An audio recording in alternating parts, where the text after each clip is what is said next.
A dark, cramped room. Serafina, I gave up the entire Vance family empire for you. Please don't leave me. Asher Vance cried out, his voice hoarse with desperation. But contrary to the anguish he performed, the corner of his mouth held the faintest smirk. As if he'd been expecting it, a searing pain erupted in his chest. A military-grade combat knife had been plunged straight through his heart. With a heavy thud, he collapsed. Unlike most people on their deathbed, Asher was practically buzzing with excitement. Oh, for fuck's sake. Finally, this garbage plot is over. The life drained from his body, his pupils dilating. For Asher, this ending was a new beginning. Slowly, the darkness faded. Asher's eyes fluttered open, his face a mask of pure, unadulterated joy. But when the familiar, spacious lines of his own executive office came into focus, he froze. You son of a bitch, system. You screwed me. A stampede of a million F-bombs went off in his head. The system's cold, mechanical voice echoed in his mind. Host, my apologies. A fatal error has occurred in the program. So what now? Asher snapped. Please replay the current plot sequence. Are you out of your goddamn mind? What, am I sick in the head? Going through that once was torture enough, and you want me to do it again? Asher felt his sanity fraying. That's right. He wasn't just a transmigrator who'd been dropped into another world. He was a retransmigrator. And to make matters worse, he was trapped in a trashy web novel titled The Dragon King's Return. Of course, he wasn't the hero. He was the villain, which was precisely why he loathed the plot so much. The book's premise was boilerplate garbage. A kid from an orphanage is forced to flee the country. After years of struggling, he joins a random mercenary group, grinds his way up to become a legendary super soldier, then a veritable god of war commanding thousands. He founds his own PMC, the Dragon's Den, earning him the title of the Dragon King. As for how any of that happened, the hack author just hand-waved it. The point was, the hero was a bona fide badass with unlimited power, status, and wealth. The main storyline kicks off when he returns to the States to find the people who killed his uncle. By a twist of fate, he meets the female lead, Serafina Hayes, who is, of course, devastatingly beautiful. He then saves her from the clutches of the story's pathetic, simpering villain, Asher Vance. From there, it was a classic power fantasy. The hero pretends to be an underdog while effortlessly crushing his enemies, collecting a harem of beautiful women and stumbling into one lucky break after another. It was pure, unadulterated wish fulfillment. The author ignored any plot holes or logical inconsistencies, because as long as the readers felt good, who cared? It was a brain-dead, guilty pleasure novel. Logic was optional. But for Asher, the guy cast as the villain, it was a living nightmare.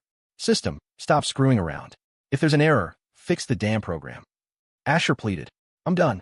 I'm not playing this live-action role-play game with these morons anymore.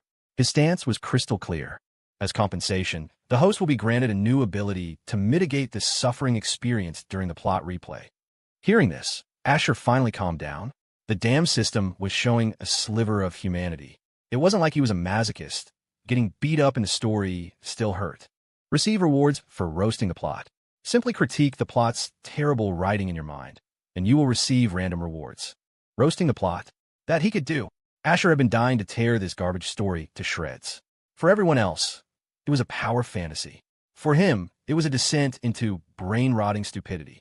In the novel, his character, Asher Vance, was the ultimate trust fund kid. His father was a powerful senator, his mother the undisputed queen of Manhattan real estate. His personal fortune made the likes of Bezos and Musk look like small-time hustlers. His declared assets were in the trillions, not even counting his vast real estate holdings. If you tallied it all up, he could probably buy a small country. But this was a wish fulfillment novel, not reality. And in this world, no matter how rich the villain was, he was just a stepping stone for the hero. Asher could never wrap his head around it. Why would the original Asher, an untouchable billionaire playboy, throw it all away to become a desperate simp for the female lead? A female lead who always wore a scowl, as if the whole world owed her something. And of course, the hero used this as his opening to swoop in and become her champion, positioning himself as Asher's rival. Asher took a moment to process the crushing reality of his situation, then asked, System, what chapter are we on right now? Replying to host. Asher's proposal, Leo's intervention, and utter humiliation. Shit, no wonder I'm in my office. Damn it, System, you should have told me earlier. I'm gonna miss Serafina getting off work. Asher cursed, straightening his suit jacket before storming out the door. As he walked through the open-plan office, employees greeted him with a chorus of Mr. Vance. He gave him a curt nod, striding into the executive elevator. Moments later, he was in the underground parking garage, sliding into his flashy red Ferrari 488. On the passenger seat sat a beautifully wrapped ring box. It looked stunning, a picture of pure luxury. In reality, it contained a fake diamond, the kind of plastic crap you could get from a gumball machine for a few bucks. He knew Serafina would never accept it, so why waste money on the real thing? If she actually took it, that would be a real problem. After a final adjustment of his tie, Asher sped off towards the female leads company building. He pulled up in the heart of Manhattan's financial district, where every square inch of pavement was worth a fortune. The flashy red Ferrari came to a stop in front of a gleaming CBD skyscraper. Asher glanced at his Jaeger-LeCoultre Master ultra-thin watch. Perfect timing, he muttered. He grabbed the elegant little ring box from the passenger seat and stepped out of the car. Sir, you can't park here. Oh, Mr. Vance. A security guard who had started to approach him immediately clammed up.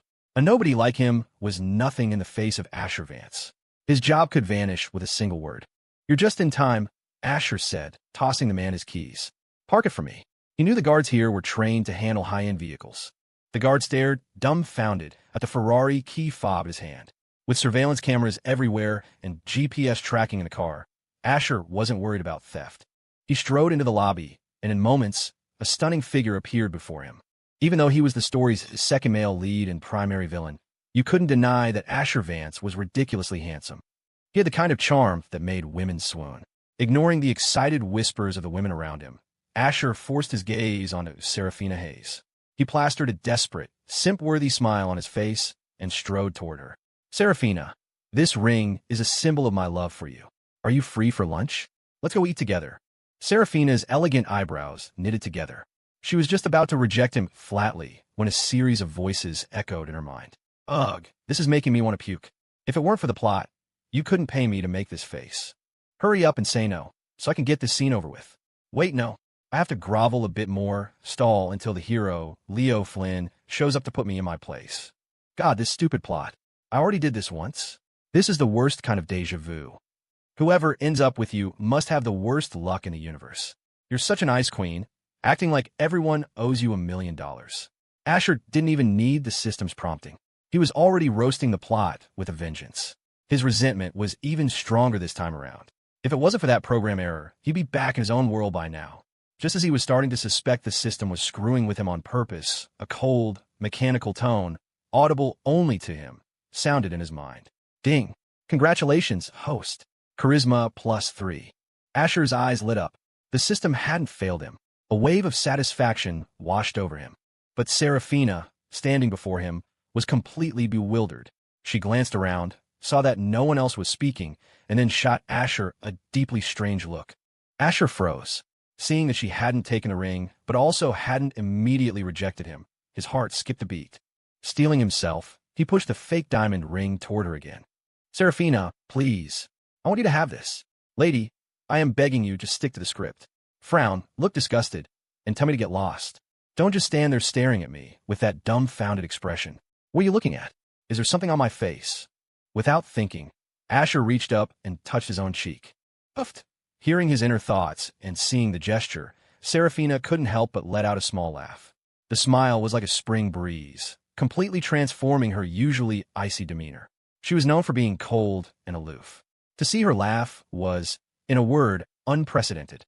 The onlookers in the lobby were stunned. Holy crap, did Ms. Hayes just smile? Am I seeing things? I've been working here for 5 years, and that's the first time I've ever seen her laugh. Her smile is beautiful. She and Mr. Vance look so good together. The murmurs reached Serafina's ears. She took a moment to compose herself, trying to confirm that the voice in her head wasn't just a hallucination. Deliberately, she reached out her hand toward Asher. Give me the ring, she said coolly. You're giving it to me, aren't you? Why are you still holding it? Asher blinked, utterly confused. He mumbled under his breath, wait, you actually want it. The words were barely a whisper. Serafina's brow furrowed. What did you say? Nothing. Asher shook his head, his hand trembling as he placed the small box in her palm. With so many people watching, he had to play along to avoid breaking character. As Serafina took the box, she herself seemed a little dazed. Is this some kind of reverse psychology? She wondered, or was I really just hearing things? The next moment, reality confirmed it wasn't a hallucination. She was, without a doubt, hearing Asher Vance's inner thoughts. Oh my god, oh my god. The female lead has finally lost it. She actually took my ring. Serafina, are you sick? Are you feeling okay? Seriously, if you're sick, I'll take you to a hospital right now. Maybe you're just overworked. Don't let the stress get to your head. Serafina's brow twitched, and she glared at him, a flicker of anger in her eyes. You're the one who's sick. Your whole family is sick. What plot? What female lead? You're the one who's gone crazy. Asher felt her hostile gaze and brightened internally. Yes, yes, that's the look. There you go, Serafina. Now you're acting like a normal person again. Whoa, that glare could burn a hole through steel. I only asked you to lunch. You didn't even say yes. Is it that serious? Even if you did say yes, it's not like I'd actually want to go. Ahem. Right, that's a plastic ring. Can you get it back? I need to go to the hardware store, the jewelry store, and get you a real one. Ding. Congratulations, host. Charisma +5. Asher was getting annoyed. Was this system broken too? Why was it only giving him charisma points? Couldn't he get something useful?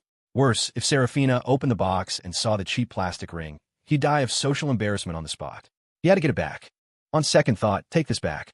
We can do lunch another time, Serafina said coldly, handing the box back to him. She already disliked Asher. Rejecting him was only natural. Hearing his thoughts wasn't going to change her mind. What infuriated her now was the discovery that he was trying to fool her with a plastic ring. Her mind was a mess, and to keep him from realizing she knew something was up, she decided to retreat for now.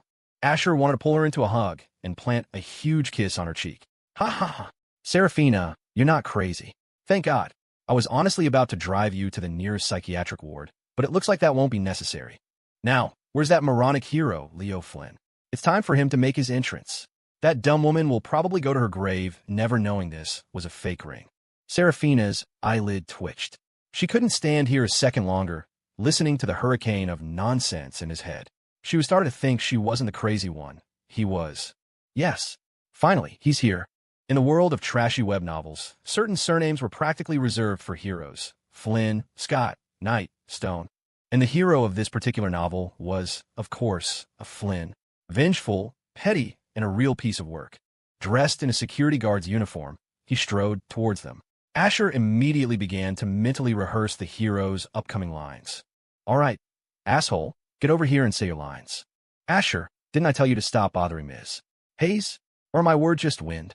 Serafina glanced at Asher, a flicker of doubt in her eyes. She tried to convince herself she was overthinking it, that this was all just Asher's own fantasy. But in the next second, Leo Flynn spoke. Asher, didn't I tell you to stop bothering Ms. Hayes? Or are my words just wind? Impressive. Spoken like a true hero. The walking, talking bulldozer god of war does not disappoint. Asher, concealing his inner glee, delivered his own line. Leo, you need to remember your place. You're just a security guard. Who the hell do you think you are, talking to me like that? You want to lose your job? Because I can make that happen in a heartbeat. Huh, Ms.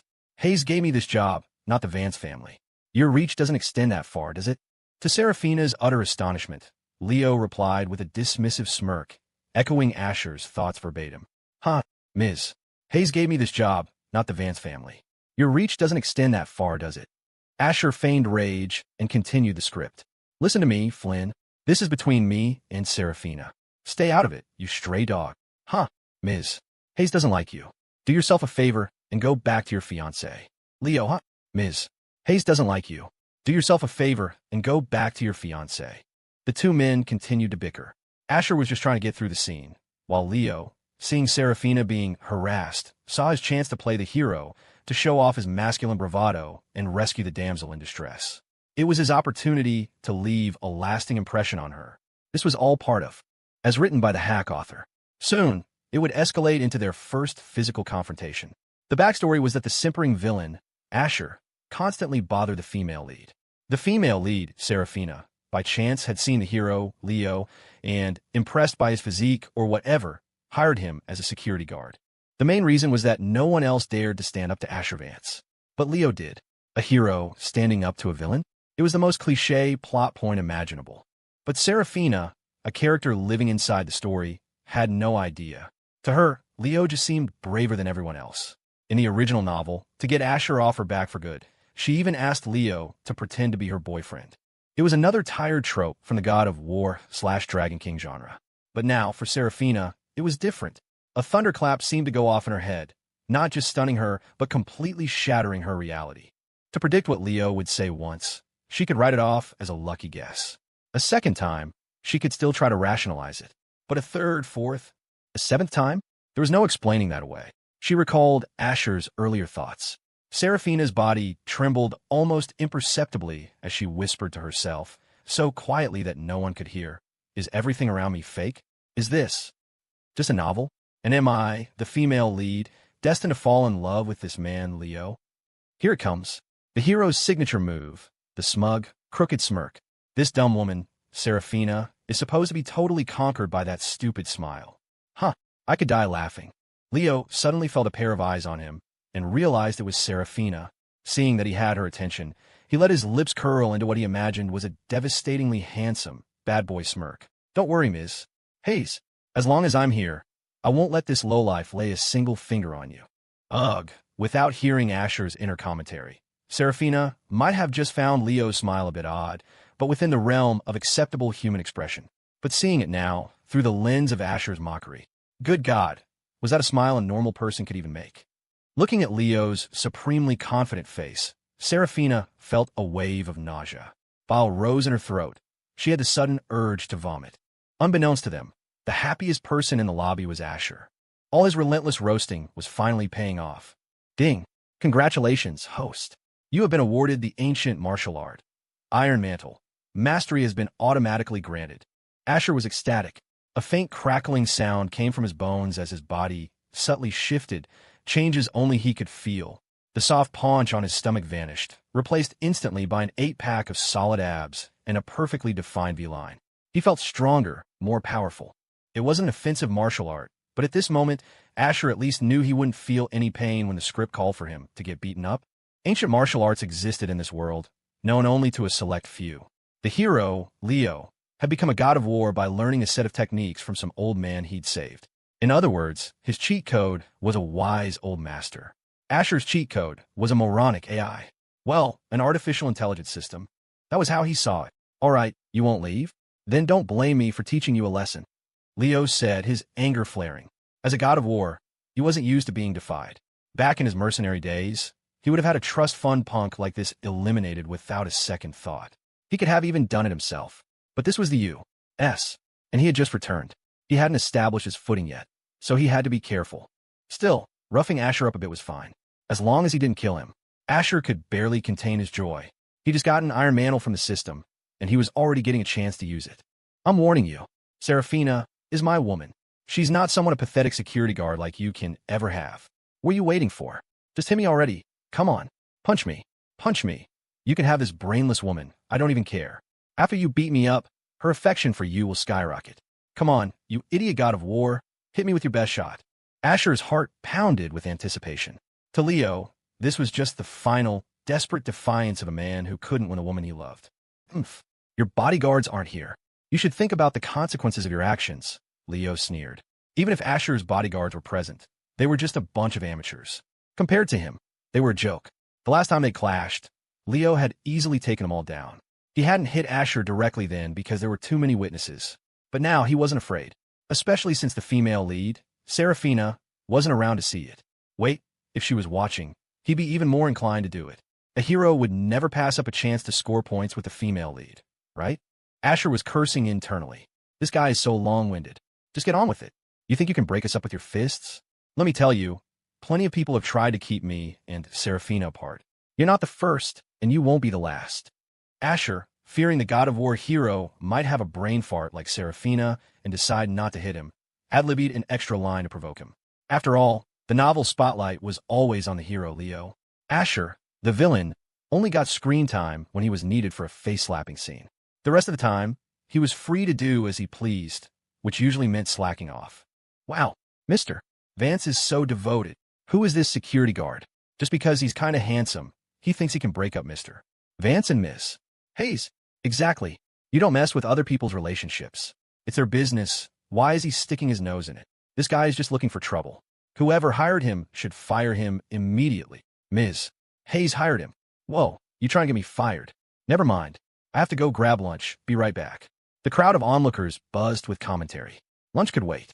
A real-life soap opera featuring a CEO and a billionaire heir? That was a rare treat. Many chose to stay and watch the drama unfold. The crowd started pointing at Leo, muttering criticisms.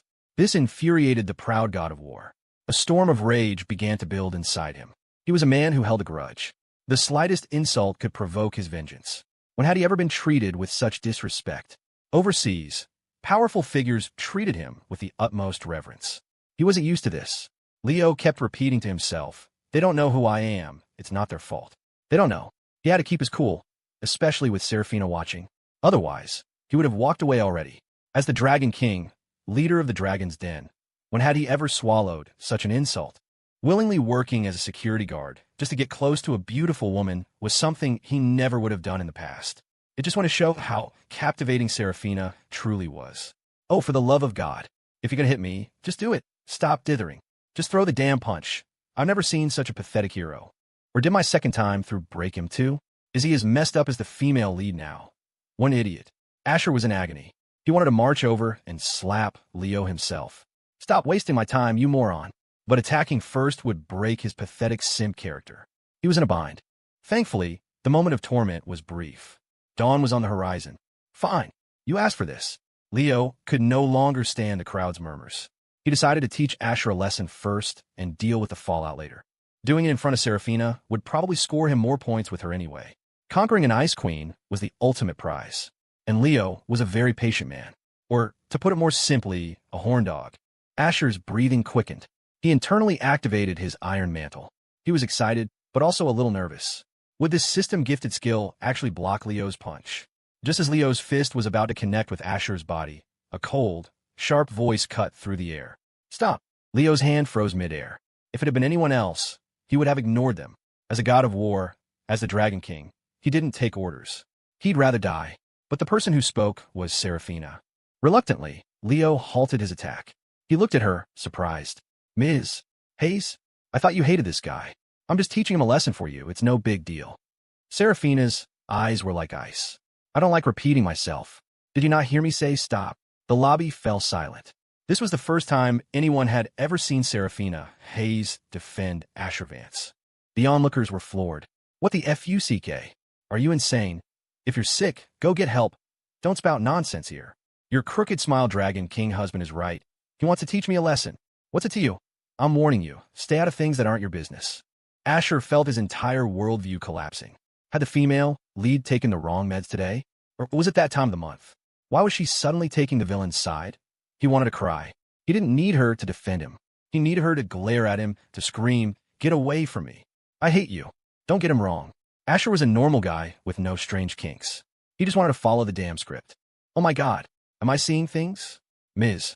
Hayes actually defended Mr. Vance. Is that the same Ms. Hayes I know? I think Ms. Hayes did the right thing. Look at who Mr.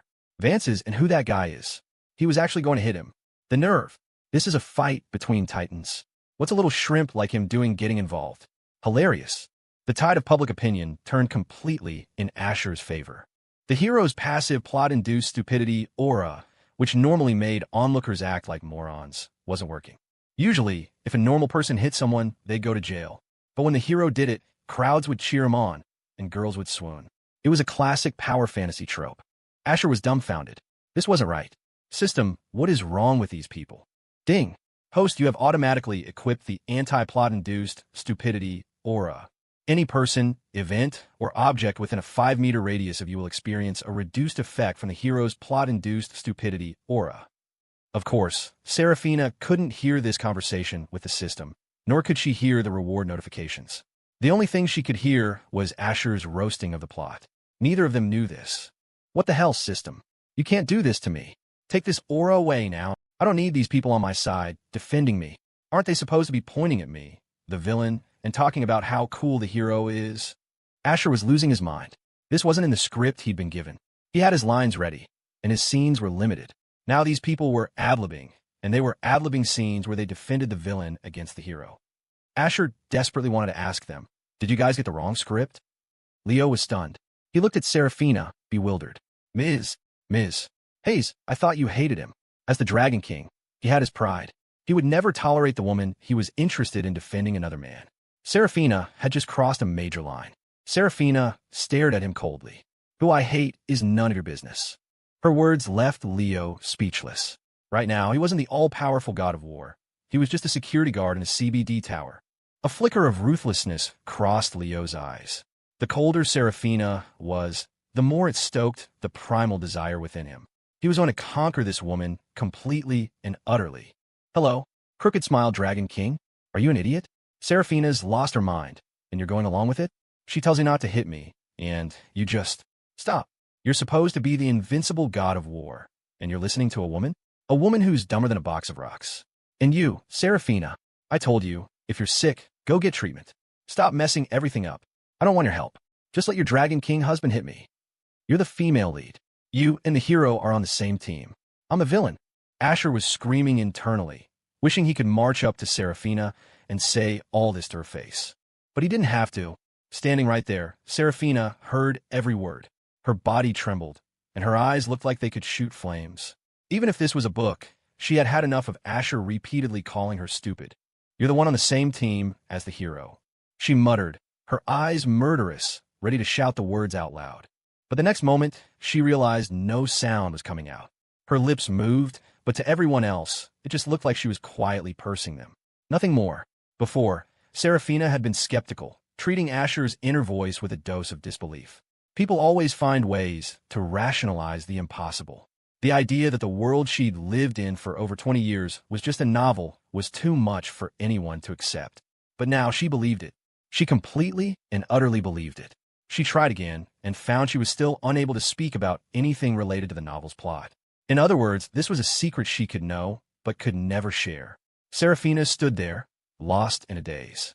Meanwhile, Leo had noticed someone in the crowd pointing a phone at him. His anger spiked. He pointed at the person and yelled, "What do you think you're doing?" "What? A security guard trying to assault the heir to the Vance Corporation? I'm about to make you famous." The person shot back. "Yeah, go on, hit him. What are you scared?" "I'm waiting for the show," someone else chimed in, also pulling out their phone. Leo's brow furrowed, but then his expression cleared. It all made sense now. He looked at Serafina with gratitude. She wasn't trying to protect Asher. She was trying to protect him from being filmed and having the video go viral online. Asher saw this and drew a sharp breath. Well, I'll be damned. The female lead, playing 4D chess. So devious, so cunning. My apologies, Serafina. I misjudged you. You're still you, still the female lead who's on the same team as the hero. Asher was immensely relieved. He thought the female lead's character had collapsed. Turns out, he was just overthinking it. Seeing the heroine secretly helping the hero put his mind at ease. His thoughts pulled the dazed Serafina back to reality. Her anger surged, boiling over. On the same team as the hero? If I'm on a team with anyone, it's going to be with you. Just to piss you off, you bastard. Serafina shot Asher a venomous glare, then turned on her heel and marched out of the building. She needed to calm down to process this impossible reality. That would take time, and if she stayed here with Asher any longer, she was sure her lungs would explode from sheer rage. She wouldn't be annoyed to death by his simpering. She'd be angered to death by his inner monologue. "Serafina, don't go. You haven't answered my question." Asher called out, making a token effort to stop her, his face once again a mask of lovesick devotion. Inside, he was laughing his ass off. After Serafina left, Leo shot Asher a triumphant, smug smirk. If he were just a security guard, he would never dare to act so arrogantly in front of the most powerful heir in the city, the future head of the Vance Corporation. He was the first heir because he had a younger sister, currently studying abroad, who wouldn't appear in the story for another 2 weeks. Wow, Mr. Vance is so devoted. I really don't get why Ms. Hayes isn't interested in a man as amazing as him. Come on, Ashley, you're just interested in the Vance family fortune, aren't you? Sure. You want to get me fired? So what if I am? Besides, Mr. Vance is gorgeous. With a rich and handsome husband like that, I wouldn't even care if he fooled around. Is that security guard crazy? Mr. Vance is being the bigger person and not stooping to his level, and he's still glaring at him like that? Insane. I can't stand guys like that. Petty, incompetent, and full of themselves. The crowd was deeply moved by Asher's display of affection, especially the women. They all wished they could find a boyfriend like him, but they knew their place. Even Serafina Hayes was arguably reaching above her station by being with him. The Hayes family was nothing compared to the Vances. Plus, Serafina was a once-in-a-generation beauty. While some of them were attractive, they paled in comparison to her. Leo found himself the target of their scorn again, his face flushing with anger and embarrassment. Asher almost felt sorry for the hero. Hey, you guys in the peanut gallery, are you trying to start a rebellion? You're supposed to be simping for the hero, not for me. I'm just a villain. The security guard who had parked Asher's car, Ricky, returned with the key. To everyone's surprise, he walked up to Asher, his expression a mix of excitement and reverence, and respectfully handed him the key fob. Mr. Vance, here's your key. The car is parked in the third spot from the right in the main lot. Thanks, Asher said politely, taking the key. He didn't want to stick around a second longer. Why not go back to his office and slack off? The face-slapping scene from was over. His part was done. Although the process had been bumpy and deviated from a script, the end result was the same. The hero had likely scored points with the female lead, and Asher's job was finished. Time to go eat, drink, and be merry. Mr. Vance isn't at all like the spoiled brat the tabloids make him out to be. He's actually so polite. Oh my God, a man that handsome and gentle? I'm in love. Ricky, what was that all about? Why did you have Mr. Vance's key? A co-worker asked. Ricky, the security guard, stood up straighter, his chest puffed out with pride. Duh.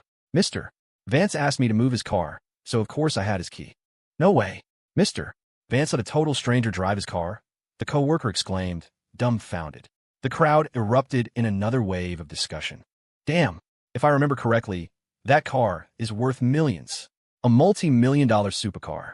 If it were me, I wouldn't even let a stranger breathe on my car, let alone drive it. You want to see what class looks like? That's class. 1,000,000 times better than some short-sighted security guard. Heh, don't say that. There are security guards, and then there are security guards. Some people can do the job without being annoying. Others just manage to get on everyone's nerves.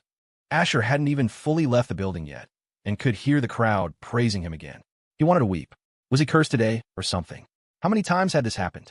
He glanced back in Leo's direction and saw the hero's face was beet red, his eyes fixed on Asher with a murderous glare, as if he wanted to tear him limb from limb. Asher just gave him a look that clearly said, "You're an idiot." What a psycho. They're insulting you. What does that have to do with me? And you're blaming me for it?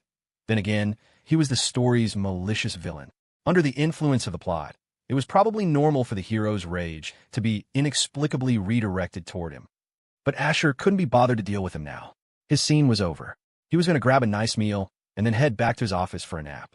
Humming a cheerful tune, Asher left, his mood vastly improved. Once the main attraction was gone, the office workers in the lobby dispersed, leaving Leo standing alone, his face a thunderous mask of fury. Asher Vance. Vance Corporation, is it? Leo's voice was a low growl. Once I've dealt with my business at the orphanage, I'll settle the score with your family. You dare to compete with me for a woman? Don't blame me when your family ends up ruined and broken. Huh, but first, I'll make the Vance Corporation bleed a little. A glint of sharp light flashed in Leo's eyes, a hint of the god of war's powerful aura leaking out. Unfortunately, no one was there to see it. After a delightful cruise around the city and a lavish lunch, Asher drove back to the company. His character was an heir with some business acumen, a cut above mediocre, but not a genius. The author had designed him this way to make him seem less like a complete moron, which would in turn make the hero's eventual triumph more satisfying. In his previous life, Asher had been a top finance graduate from an Ivy League school. Combined with his knowledge of the novel's plot, expanding the Vance Corporation's empire would be child's play.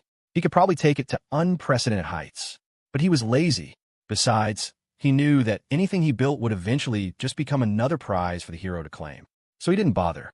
Back in his office, just as Asher was about to embrace his destiny as a dedicated slacker, his female secretary knocked on the door. After getting his permission, she entered. What is it? Asher asked with a lazy yawn. Mr. Vance, the meeting for the acquisition of Apex Properties is about to begin, she said with a slight bow. Asher's mind clicked. The hero's storyline was on pause, but the supporting cast still had scenes to play. This one wasn't a direct, face-slapping moment, but it was close. Tight. I'll be there.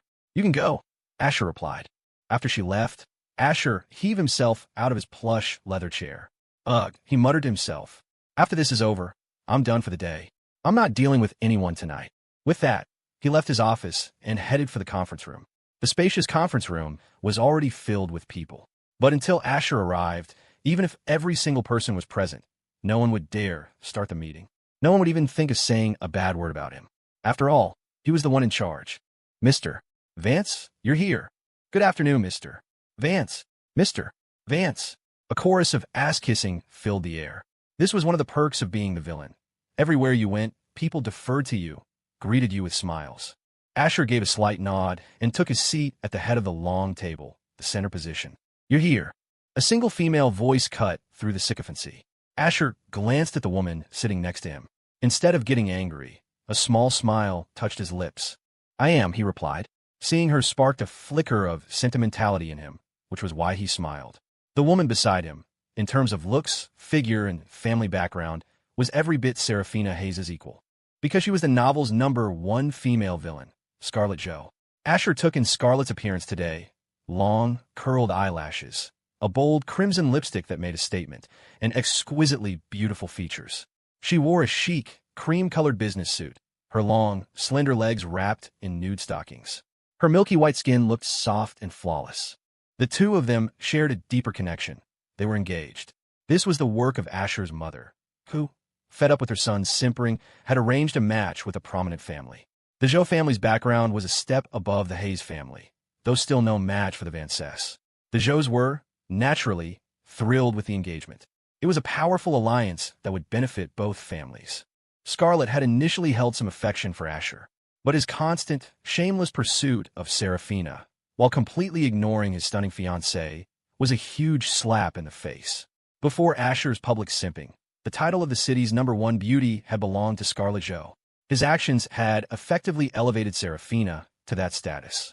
After all, when a nation's most eligible bachelor is publicly obsessed with a woman, the media will happily fan the flames, creating a reputation out of thin air.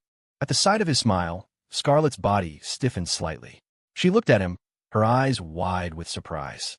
Normally, Asher treated her with cold indifference.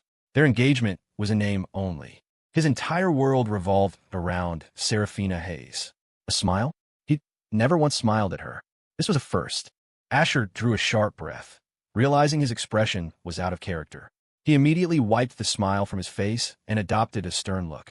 "All right, let's begin today's acquisition meeting," he announced to the room. "Mark, explain the rationale for the acquisition, the proposed strategy, and the projected costs. Bring everyone up to speed, myself included." A middle-aged man stood up, smiling. "Yes, sir." He was Mark Lee, the head of Asher's investment department and a Ph.D. graduate from Cambridge. He began to present the meticulously prepared proposal, first outlining the reasons, then the strategy. Everyone in the room listened intently. Everyone, that is, except for Asher and Scarlet. Asher couldn't be bothered to listen because he already knew the plot. Scarlet, on the other hand, was still reeling from his smile. Why did he smile at me just now? And what was that look in his eyes? It was so gentle. She glanced at Asher, but he was once again ignoring her. Scarlet gave a wry, bitter smile. Of course, he hasn't changed. His heart only has room for Serafina Hayes. Scarlet had already made up her mind. This marriage would never bring her the happiness she craved. She was going to ask for a divorce. After all, she wasn't the only one who wanted out. Asher probably wanted to end the engagement even more than she did. The next moment, however, her expression shifted, because besides Mark Lee's droning voice, she heard something else. Another voice. "Shit, I almost blew it. Good thing I reacted fast and had Mark Starr's spiel. That was a close one. I really don't get it. What was this hack author thinking? Scarlet is a fantastic woman. Why would he write my character as such a moron, ignoring a fiery, gorgeous fiancée to simp for an ice cube? Scarlet is a million times better than Serafina." Scarlet's reaction was identical to Serafina's. Utter confusion. The difference was Scarlet knew instantly that the voice belonged to Asher. His voice was too familiar for her to mistake. Her beautiful, almond-shaped eyes locked onto Asher's lips. He wasn't speaking. It didn't take long for her to figure it out. She was hearing his thoughts. As unbelievable as it was, the proof was right in front of her. She had no choice but to accept it. "I'm a good person. I'm perfect. I'm a million times better than Serafina Hayes." A tidal wave of shock crashed through Scarlet. This was what Asher Vance thought of her. The great heir to the Vance family. The man who had never given her the time of day. This was his true opinion of her. Scarlet felt like the world had gone mad. A flicker of hope, long extinguished, rekindled in her eyes. She had thought Asher was completely uninterested in her. It turned out she was wrong. The cold exterior was all an act. What he truly thought was what mattered. Serafina was acting weird today. The crooked smile Dragon King was acting weird. Thank God my bombshell of a villainous fiancée, Scarlet, is still normal. If she went crazy too, I'd have nowhere to cry. Wait a minute. Scarlet, why are you looking at me like that? You always ignored me when I ignored you. Why are you staring at me now? Oh no. Please, I'm begging you. Don't short-circuit like the other two. Chapter 8. Feeling Scarlet's intense, burning gaze on him, Asher was genuinely terrified. He wasn't afraid she was going to eat him alive. He was afraid that her character, like the hero and heroines, was about to collapse. That was the one thing he could not accept. Why was he back here? To replay the plot. Not to get his face slapped by the hero all over again, because he had a masochistic itch to scratch. Stop looking at me. Even if you stare, I'll never like you. My heart belongs to Serafina Hayes, and only her. Asher blurted out, leaning into his simp persona, hoping that bringing up Serafina would push Scarlet away. It fit his character. His face was a mask of cold indifference, utterly devoid of emotion. To an outsider, it looked convincing. Scarlet's heart fluttered. She felt a flash of anger and embarrassment, and her first instinct was to look away. But then she heard his inner voice again, and what he was thinking was far more pleasant than what he was saying. Ugh, I think I'm going to be sick. Every time I say Serafina's name, my acid reflux acts up. It's not because I want to be a gold digger. It's just, my stomach really hurts. She can't hold a candle to you. A playful smile touched Scarlet's lips. A flicker of amusement danced in her beautiful eyes as she gazed at this man whose words and thoughts were in complete opposition. Asher was lost again. Who am I? Where am I? What did I do? He hadn't done anything, had he? In the past, whenever he said things like that, Scarlet would turn her head away in a huff. Why was she now doubling down, looking at him like a wolf eyeing a rabbit? This was all wrong. Asher was officially losing his cool. Thinking she must not have heard him clearly, he repeated himself, his tone sharper this time. I said, I don't like you. The only woman in my heart is Serafina Hayes. His voice was a little too loud. Mark Lee, who had been rattling on about the acquisition, abruptly stopped. He looked over at Asher, bewildered. Not just him, but everyone in the conference room turned their heads to stare. Asher was the future of the Vance Corporation. No one would dare criticize him for making a scene in a meeting, and his reputation as Serafina Hayes' simp was well known. Everyone was used to it, but to declare it so bluntly in a meeting, right in front of his fiancée, Scarlett Jo, that was a new level of drama. The entire room was hooked, eagerly waiting to see what would happen next. Would the future Mrs. Vance fly into a rage and storm out? Or would she cause a scene first, then leave? Whatever the process, everyone was certain of the outcome. She would leave, humiliated and furious. But what happened next completely defied their expectations. Ignoring the stares of everyone in the room, Scarlett flashed a devastatingly charming smile. I know, she said sweetly, and I don't mind. Asher was dumbfounded. He stared at her with an expression that screamed, Are you kidding me? The rest of the room was equally stunned. A stampede of a million F-bombs once again galloped through Asher's mind. I mind. Scarlett, can we please not do this? Pretty please. You're the eldest daughter of the Jo family, their future heir. You've been treated like a princess your whole life. How could you possibly be okay with your fiancé being in love with another woman? Where's your pride? Your self-respect? Don't make this difficult for me. I am begging you. Just stick to your character. Don't break, ding. Congratulations, host. Intelligence +1. Asher's inner turmoil was a raging sea, but his face remained a mask. The conference room fell into a dead silence. Puffed. A soft, melodic laugh shattered the quiet. The one laughing was none other than Scarlett Jo. She raised a slender, pale hand to cover her plump, alluring lips, cleared her throat, and said with perfect composure, Continue the meeting. Everyone back to work. Scarlett was, in name, Asher's fiancée. The employees might not have to respect her every whim, but they certainly wouldn't dare disrespect the future Mrs. Vance. The meeting resumed. No one lingered on the little interruption. They were just employees. The drama between the boss and his fiancée was none of their business. They weren't about to risk their jobs by getting involved. Asher's good mood had completely evaporated. His mind raced, trying to figure out where things had gone wrong. The system had promised him the main plot wouldn't change, but ever since he'd been reborn, every character he encountered was acting strangely. Scarlett was now staring at him, even more boldly. Who was she? She was a #1 female villain in the Dragon King's Return. In the later stages of the novel, after she embraced her dark side, she became nearly invincible. After Asher's death, she became the new main antagonist, causing no end of trouble for the hero, Leo Flynn. In the end, of course, she couldn't escape the hero's plot armor and met a similarly tragic fate. So, the world I live in is just a novel, Scarlett thought. Interesting. Truly interesting. Asher Vance, you've been hiding your true self quite well. You fooled me for so long. I actually thought my own charm wasn't enough, and that's why you went to simp for that woman. But now I see that's not it at all. Still, I'm curious. Is that Leo Flynn really all that? He's just a security guard, isn't he? Scarlett's eyes narrowed as her thoughts drifted. She accepted this new reality much faster than Serafina had. After all, she could hear his thoughts. There was no scientific explanation for that. And just a moment ago, she had tried to mention something about being a villain to Asher and found she couldn't speak the words aloud. That sealed it. Scarlett and Serafina were fundamentally different. While similar in many ways, Scarlett was decisive and never hesitated. Once she set her mind to something, not even a team of wild horses could drag her back. She would see it through to the end. As the two of them were lost in their own thoughts, the meeting continued. Time ticked by, and soon they reached the final phase. Markley looked at Asher and presented him with a contract signature page. Mr. Vance, he said respectfully, since there are no objections, if you would review the proposal one last time, and if everything is in order, you can sign here. Chapter 9. Asher took the acquisition proposal and pretended to read it carefully. Apex Properties was one of the most established real estate giants in this novel's world. Its annual profits were in the hundreds of billions.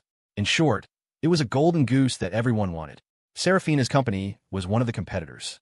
However, thanks to the Vance Corporation's immense financial power and connections, they had beaten everyone else to the punch. Almost everyone believed this was an incredibly lucrative deal. Acquiring Apex would be a guaranteed win, adding hundreds of billions to their market value. But for Asher, it was anything but. He wants me to look it over. Does he have any idea this is a trap set by the hero, a finance PhD? My ass. Use that pig brain of yours for a second and think. Why would such a successful real estate company suddenly liquidate all of its shares, holding nothing back? You don't think there's something fishy going on? Sigh. This is all part of the hero Leo's plan. He has insider information that no one else has. The government is about to crack down on the real estate market. Not only that, but Apex itself is sitting on a mountain of unfinished, abandoned construction projects. After the acquisition, not only will we not make money, we'll have to sink hundreds of billions of dollars more into it to compensate the people who paid for homes that were never built. It's a goddamn money pit. Asher idly flipped through the pages of the proposal. To everyone else, he looked deeply focused, but Scarlett knew better. She was utterly horrified. What? It's all a trap? If what Asher was thinking was true, then acquiring Apex wouldn't just be a loss. It would be a catastrophic one. It wouldn't cripple them, but it would be a major blow. This was the first major cool moment for the hero in the book. But none of that mattered to Scarlett right now. All she cared about was the fact that she and Asher were about to lose a fortune. Their families were tied together by the engagement. Asher's money was her money, and her money was his. A moment ago, Scarlett had been planning to call off the engagement and go her separate way. But ever since she started hearing his thoughts, everything had changed. Now, there was no way in hell she was breaking up with him. I object to this proposal. A sharp voice cut through the quiet conference room, completely out of place. Mark Lee's eyes bulged. He scanned the room, looking for the idiot who had dared to object. This proposal was his masterpiece, the culmination of countless hours spent calculating how to acquire Apex at the lowest possible price. It was, without exaggeration, the finest work of his career. And some moron was objecting. When his gaze landed on the speaker, he immediately shut his mouth and wiped all expression from his face, pretending he hadn't seen anything. The other executives did the same. The one who had spoken was Scarlett Joe, their boss's fiancée. Asher was completely caught off guard. He looked at Scarlett, his expression one of pure confusion. Oh, for crying out loud. Scarlett, you haven't gone crazy too, have you? Scarlett, what is the meaning of this? Asher demanded. Look at this proposal. It's perfect, flawless. This is the most successful strategy possible. What could you possibly have to object to? Mark Lee shot Asher a look of profound gratitude. Mr. Vance appreciates my work so much. From now on, I will follow him to the ends of the earth. Scarlett was at a loss for words, but she had an ace up her sleeve. She could hear Asher's thoughts. She didn't know the specifics, but he did. Her only goal now was to bait him into thinking them. She took the proposal Asher had handed her and tossed it onto the floor like a piece of trash. Apex Properties has been an industry leader for decades. They've always been profitable. Why would they suddenly sell off all their shares? Hasn't anyone here thought to question that? Thump! Scarlett stood up, her cold gaze sweeping over everyone in the room. To be fair, they had had their doubts. Some had even investigated, but they had come up with nothing. This was partly due to the hero's plot-induced stupidity aura affecting the whole world, and partly because they could only access publicly available information. Mark Lee felt it was his duty to stand up and defend his position. After all, Asher had shown such faith in his talent. He had to do something. Ms. Zhou, the owner of Apex, is planning to immigrate, and there's been a lot of infighting among the family members. They decided to liquidate and go their separate ways. Ahem. The owner of Apex has many wives and children, not to mention mistresses. There are already a dozen potential heirs, and recently the media exposed another 7 or 8 illegitimate children who came forward. It's a huge mess. But setting that aside, their company is ranked 9th in national real estate sales and has been profitable for over a decade straight. They currently have over $100 billion in liquid assets. The housing market has slowed recently, but they're still turning a profit. I believe that speaks to their strength. Don't you agree? Huh. Spoken like my number one stooge. So well-reasoned, so confident, and so completely brain-dead. You only see their profits. You didn't bother to check their properties in other cities. The only projects selling well are here in New York. Everywhere else, their developments are turning into abandoned husks. They take the money and run. As for the $100 billion in liquid assets, we think this is a GoFundMe. If you investigate a little deeper, you'll find it's a short-term loan from an overseas lender. It's basically a loan shark. They'll have to pay it back double. No, triple. But what does any of this have to do with me? If we lose money, we lose money. There's no way Scarlett could figure this out, let alone this bunch of idiots.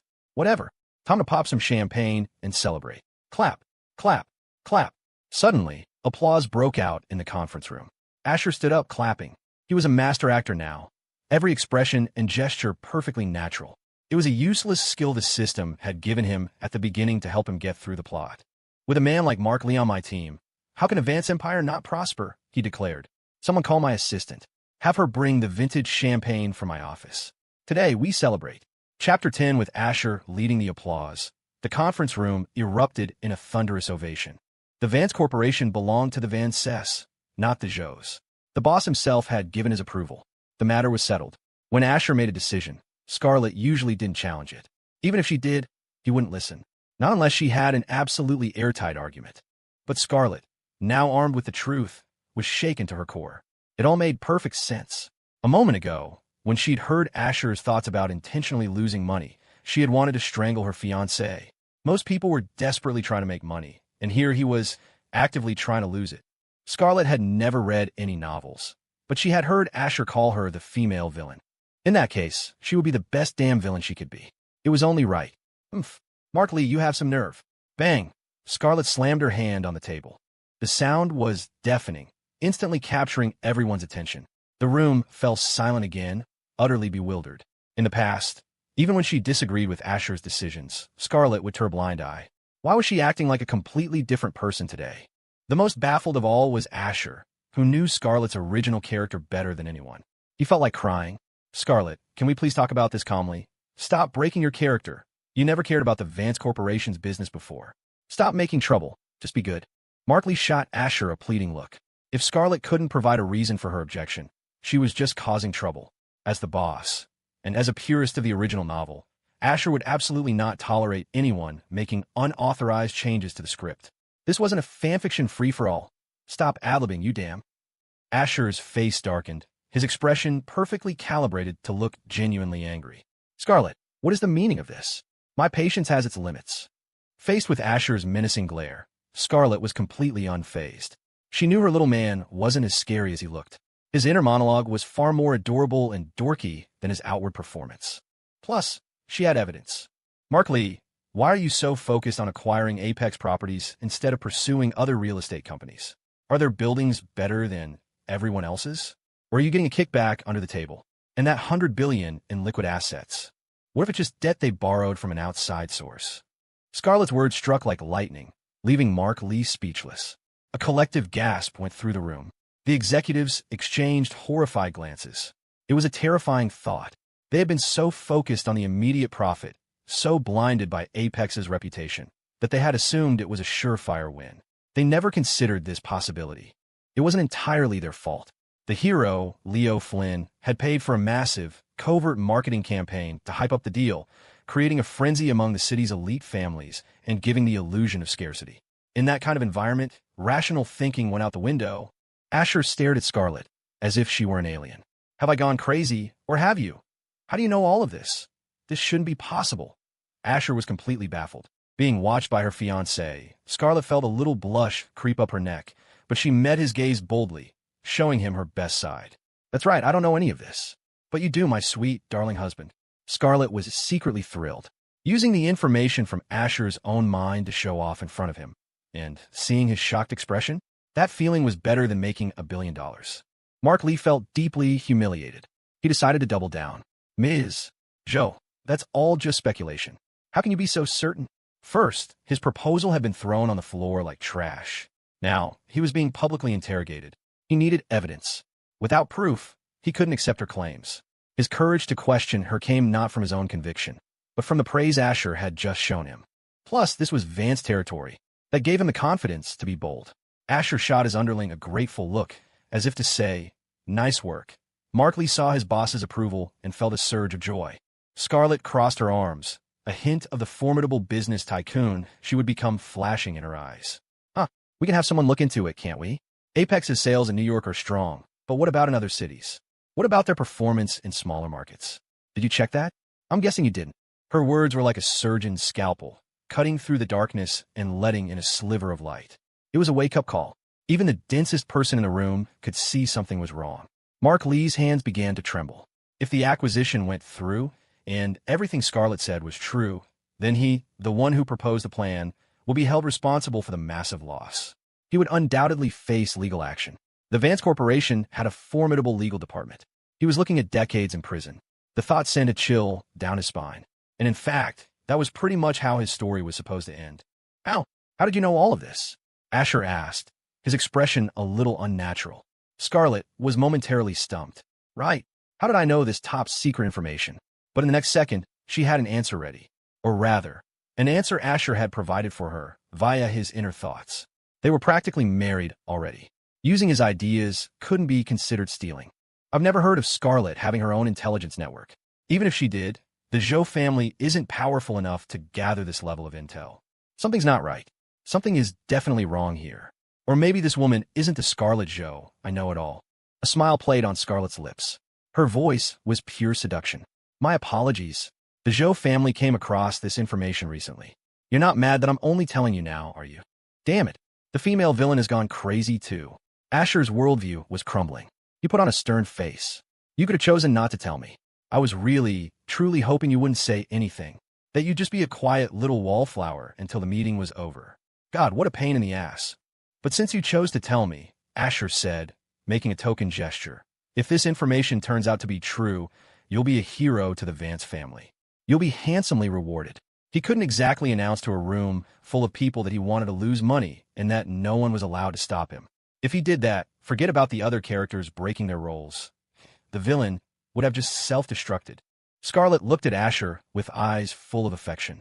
Her sensual lips parted in a smile. What hero? You're my husband.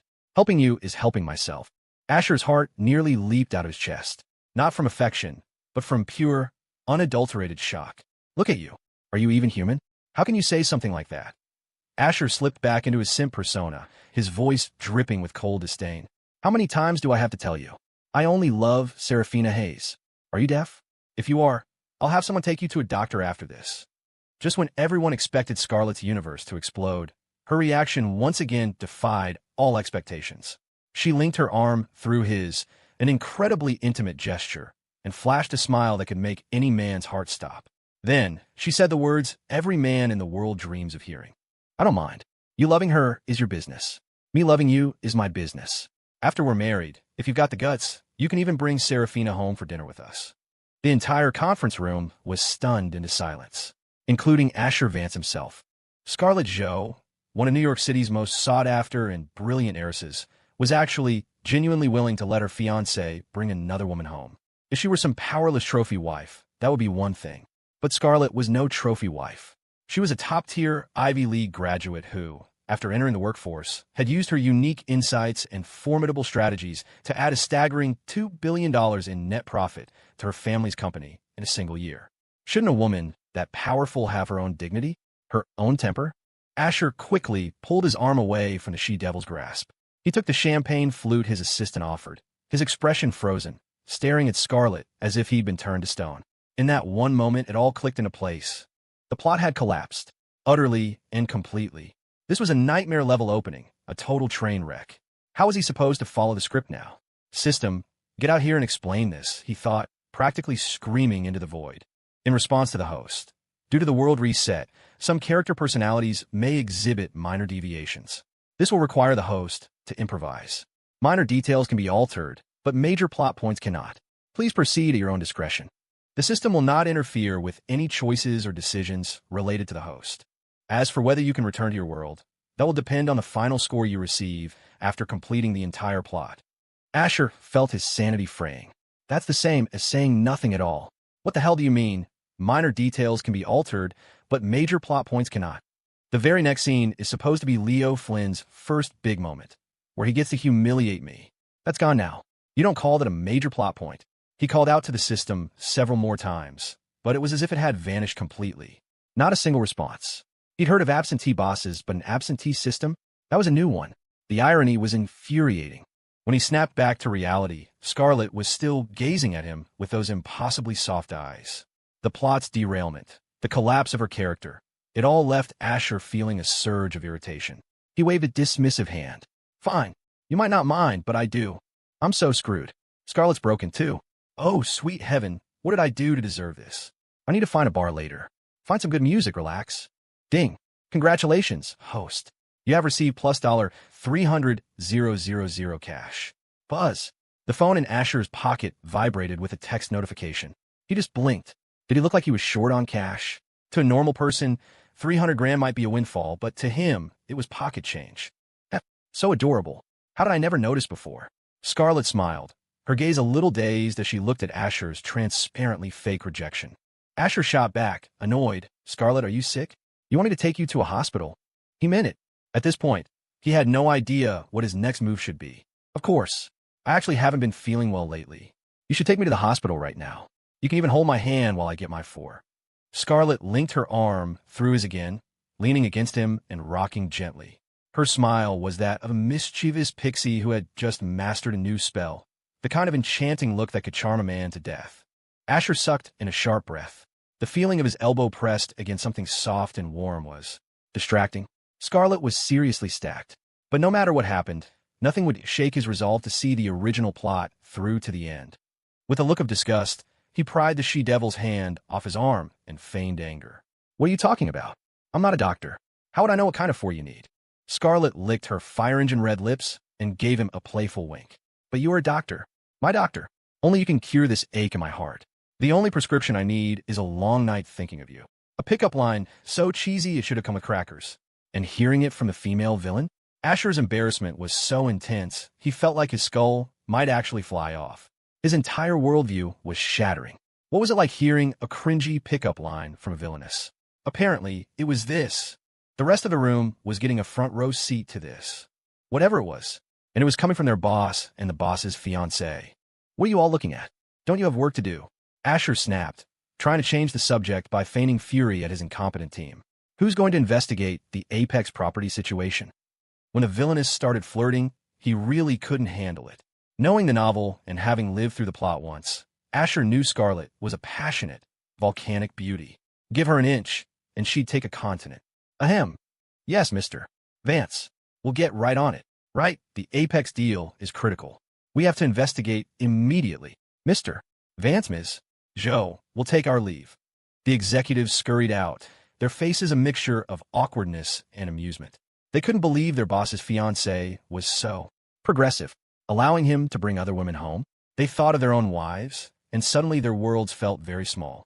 As Scarlett watched them go, her mood was obviously buoyant. She called out with a brilliant smile, "From now on, don't call me Ms. Joe. Address me as Mrs. Vance." The departing staff froze, their eyes darting to Asher. Asher's eye twitched. "Don't you dare," he commanded. "I want to see who's brave enough to call her that. Getting tired of your corner office, are you?" "Huh. It's going to happen sooner or later." Scarlett shot back, refusing to yield. "My identity right now is your fiancé." They went back and forth, bickering like an old married couple. The department heads wanted to cry. Can you two flirt and fight without dragging us into it? They didn't hesitate any longer, practically sprinting out of the room to escape the crossfire. Too much of this public display of affection was bad for the digestion. Scarlet, what is the meaning of this? Asher raised his hand as if to strike her, his expression ferocious, genuinely looking like he'd been pushed to the edge. Of course, Asher would never dream of actually hitting a woman. He was just trying to scare her off, to make her affection for him plummet. Damn it, this is insane. I'm always cold to you. I have never done anything to raise your affection score. What is it you even like about me? Tell me, so I can change it. See this hand? It's about to fly. Get angry and leave before you force me to use it. Okay, I really can't hit a woman, especially not you. Now, if you were Serafina Hayes, maybe I already would have. Every one of Asher's frantic inner thoughts landed crystal clear in Scarlet's ears. A beautiful curve formed on her lips, and a warmth spread through her chest. She leaned in closer, a fragrant perfume wafting into his nose. She turned her cheek toward him slightly. Go on, hit me. If you really have a heart, then do it. Her challenge, her willingness to meet his aggression head-on, left Asher completely and utterly dumbfounded once again. This stupid plot isn't supposed to mess with me like this. Vance Corporation's intelligence division was lethally effective.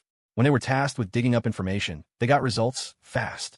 After all, Asher had spared no expense, hiring world-class talent to staff it. Back in the conference room, Asher paced anxiously. He knew that in a short time, his people would follow the breadcrumbs, realize something was rotten with Apex Properties, and report back to him. With everyone watching, even as the villain, he couldn't just knowingly walk into a trap, no matter how much he wanted the protagonist to have his moment. Villains weren't supposed to be complete morons.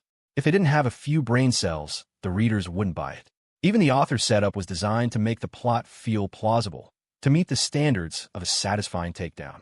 Pop! The sound of a champagne cork being freed echoed in the room.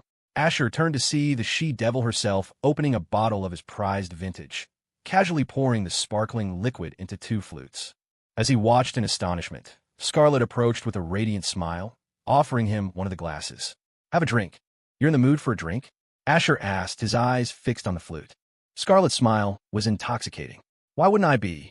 I just saved you from losing tens of billions of dollars. Shouldn't you be thanking me? She swirled the champagne in her glass. Most people in business hope to make money. You, my dear, seem to want to lose it. Realizing he'd let his frustration show, Asher forced a smile. Not at all. You saved the Vance family from a disaster. I can't thank you enough. Scarlet, I sincerely thank your entire family for this. And by the way, don't call me my dear. It's cheesy, and you're just my fiancé. Fiancé, he added for emphasis. Scarlet gently swirled the champagne in her flute. And you say you're grateful, she murmured, her voice low. Not a shred of sincerity. Is that how you men show thanks? Just empty words. Her tone, her posture, her expression. It was like watching a scene from a classic melodrama. And she had a point.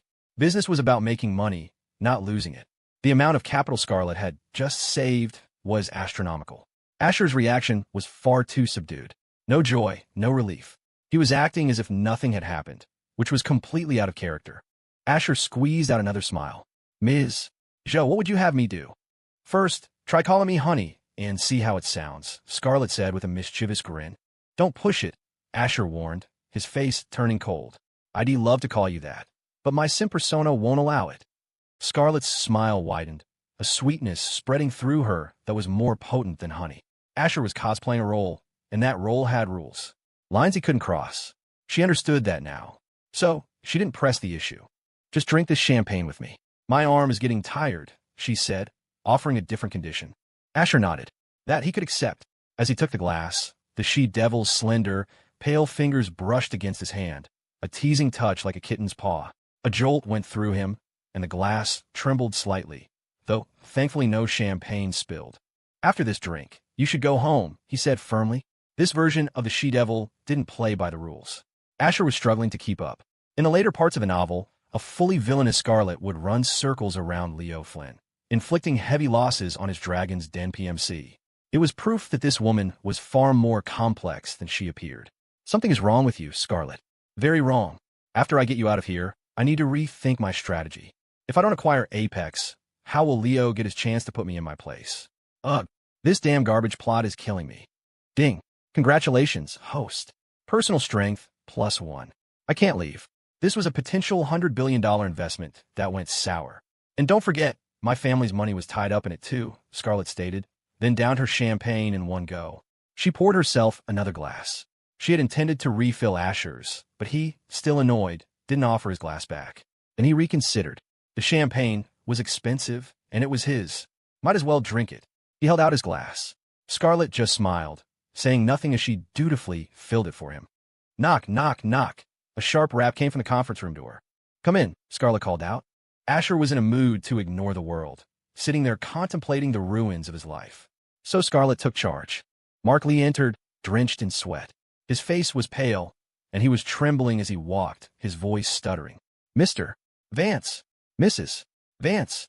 We have the results.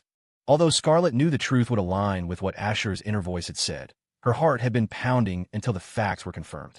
After all, she hadn't lived through the novel like Asher had. But seeing Mark Lee's terrified, shell-shocked expression, a wave of triumph washed over her. It was a sure thing. Her pretty face hardened, her eyes flashing with cold light. The next time I hear you call me Ms. Joe instead of Mrs. Vance, you can pack your things and leave. The salary and benefits at Vance Corp were 3 times the industry standard, and its reputation was impeccable. Mark Lee had no desire to lose this job. He shot a pleading look at Asher, only to find his boss wasn't even looking at him. And Mrs. Vance, Mark stammered, taking Asher's silence as acquiescence. It was do or die.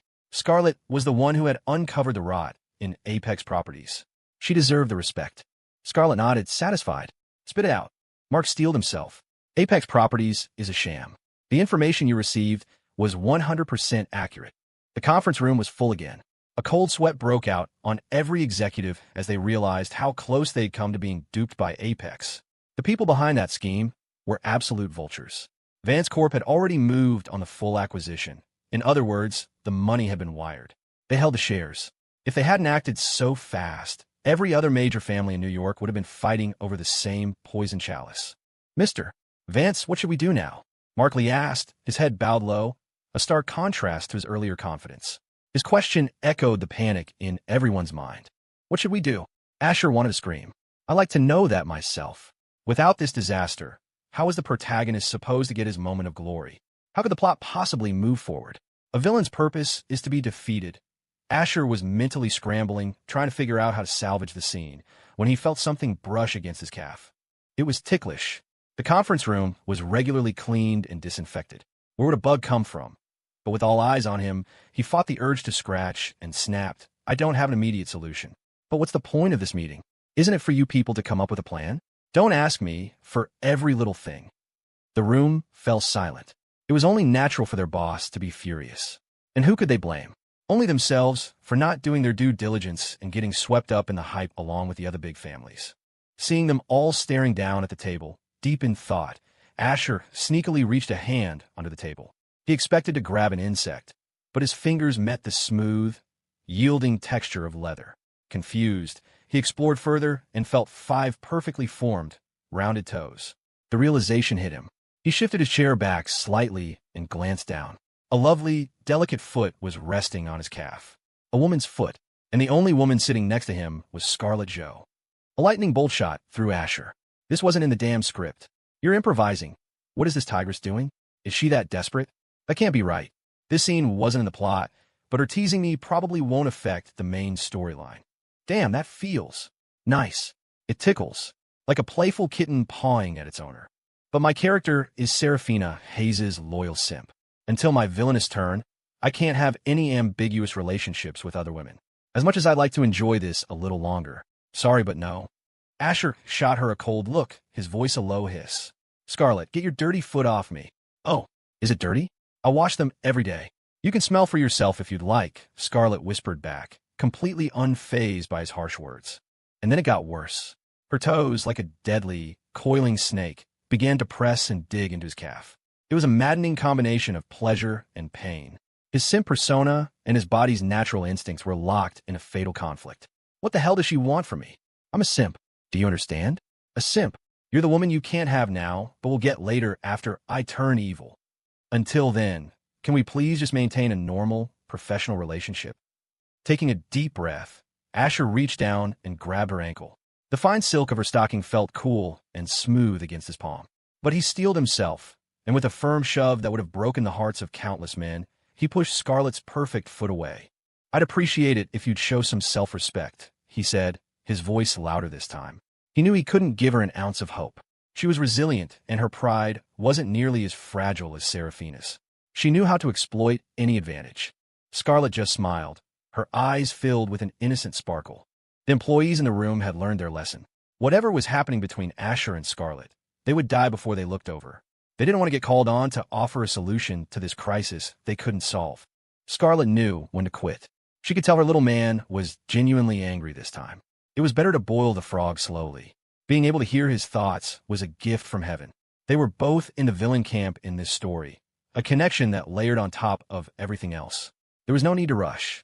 With Scarlett finally behaving, Asher thought he'd reestablish control. Sometimes, playing the bad guy was far more effective than playing the nice one. A shame he had to reserve his nice guy act for Serafina and his bad guy act for Scarlett. It was so damn unfair. But that was what the garbage author had decided the plot required.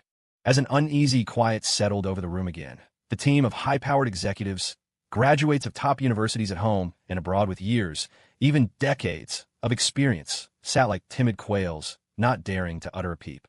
Asher had to laugh internally. Useless. A bunch of useless hacks. The solution is so simple, and not one of them can figure it out. Where's all that swagger you usually have? Right now, only our company knows about the rod inside Apex. All we have to do is quietly sell off our shares. Every other family is still drooling over this cake, wanting us to let them have a piece. They'd probably even pay a premium to buy the shares off us. But it's better if you don't figure it out. Let this drag on. In a few days, the truth will come out, and then no one will touch it. The protagonist will get his chance to shine, the plot won't change, and that's a win for me. Ding. Congratulations, host. Personal charm, +2. Scrape. Asher shot up from his chair. As the executives stared in shock, he declared, "You're all a bunch of idiots. We've been sitting here for almost 2 hours, and you haven't come up with a single decent idea. If I let you keep thinking, you won't have anything by tomorrow morning. You have time to waste, but I don't." Meeting adjourned. He tore into them without mercy. Now he could find a club, get a massage, and relax. Self-preservation was the name of the game. Oh, and he also needed to test just how durable his new Iron Mantle skill was. The senior staff bowed, their heads even lower, accepting the verbal lashing without a word of protest. Asher was right. He called them idiots, and they had no defense. Wait, a solution? It's not that hard to come up with one. A magnetic, distinctly female voice cut through the tension. Asher's eyelid twitched. "For the love of God, Scarlett, can you please just act like a normal human being?" Every breath in the room hitched as all attention snapped to Scarlett. They had all been racking their brains without success. How had she thought of an exit strategy so quickly? A bad feeling bloomed in Asher's chest. "Scarlett, this meeting is not a game," he said coldly. She shot him a look dripping with allure. "I said I have a solution, and I do. We have classified information that puts us one step ahead of everyone else. All the other companies are still fighting for a piece of Apex. What if we pretend we know nothing and quietly sell off our stake?" She paused, letting it sink in. "The other families will be breaking down our doors, tripping over themselves to buy the shares from us." It was like a light bulb went on over everyone's head. Mark Lee slapped his hand on the table in excitement. "Brilliant. Absolutely brilliant. Mrs. Vance, that's a genius move. That way, we not only cut our losses, but we can shift the risk to our competitors. We could even make a profit by marking up the share price when we sell." "Mrs. Vance, your insight is on another level. Incredible. I give that plan a perfect 10. The praise was immediate and sincere. These normally proud, arrogant executives were suddenly transformed into a chorus of sycophants, showering her with every compliment they could think of. Some even discreetly pulled out their phones to Google more impressive words of praise. Asher's jaw tightened. "How is it," he said through gritted teeth, "that I never realized you were so damn smart?" Scarlett beamed, leaning in to whisper in a sultry voice only he could hear. "That's because you haven't gotten to know me deeply enough. If you did, you'd discover all of my talents." Asher sucked in sharp breath. "She's insane. This woman is completely insane. Her true nature is coming out early. Is it because I'm so handsome that she can't control herself? Scarlett, where's your dignity? You're the she-devil, the female villain, not a female simp. Now that the solution is out, I'll have to find another way to salvage this plot point. Maybe I can acquire a shell company and use it to secretly buy the shares back." While Asher's mind was racing, one of the managers found a small flaw in Scarlett's plan and pointed out.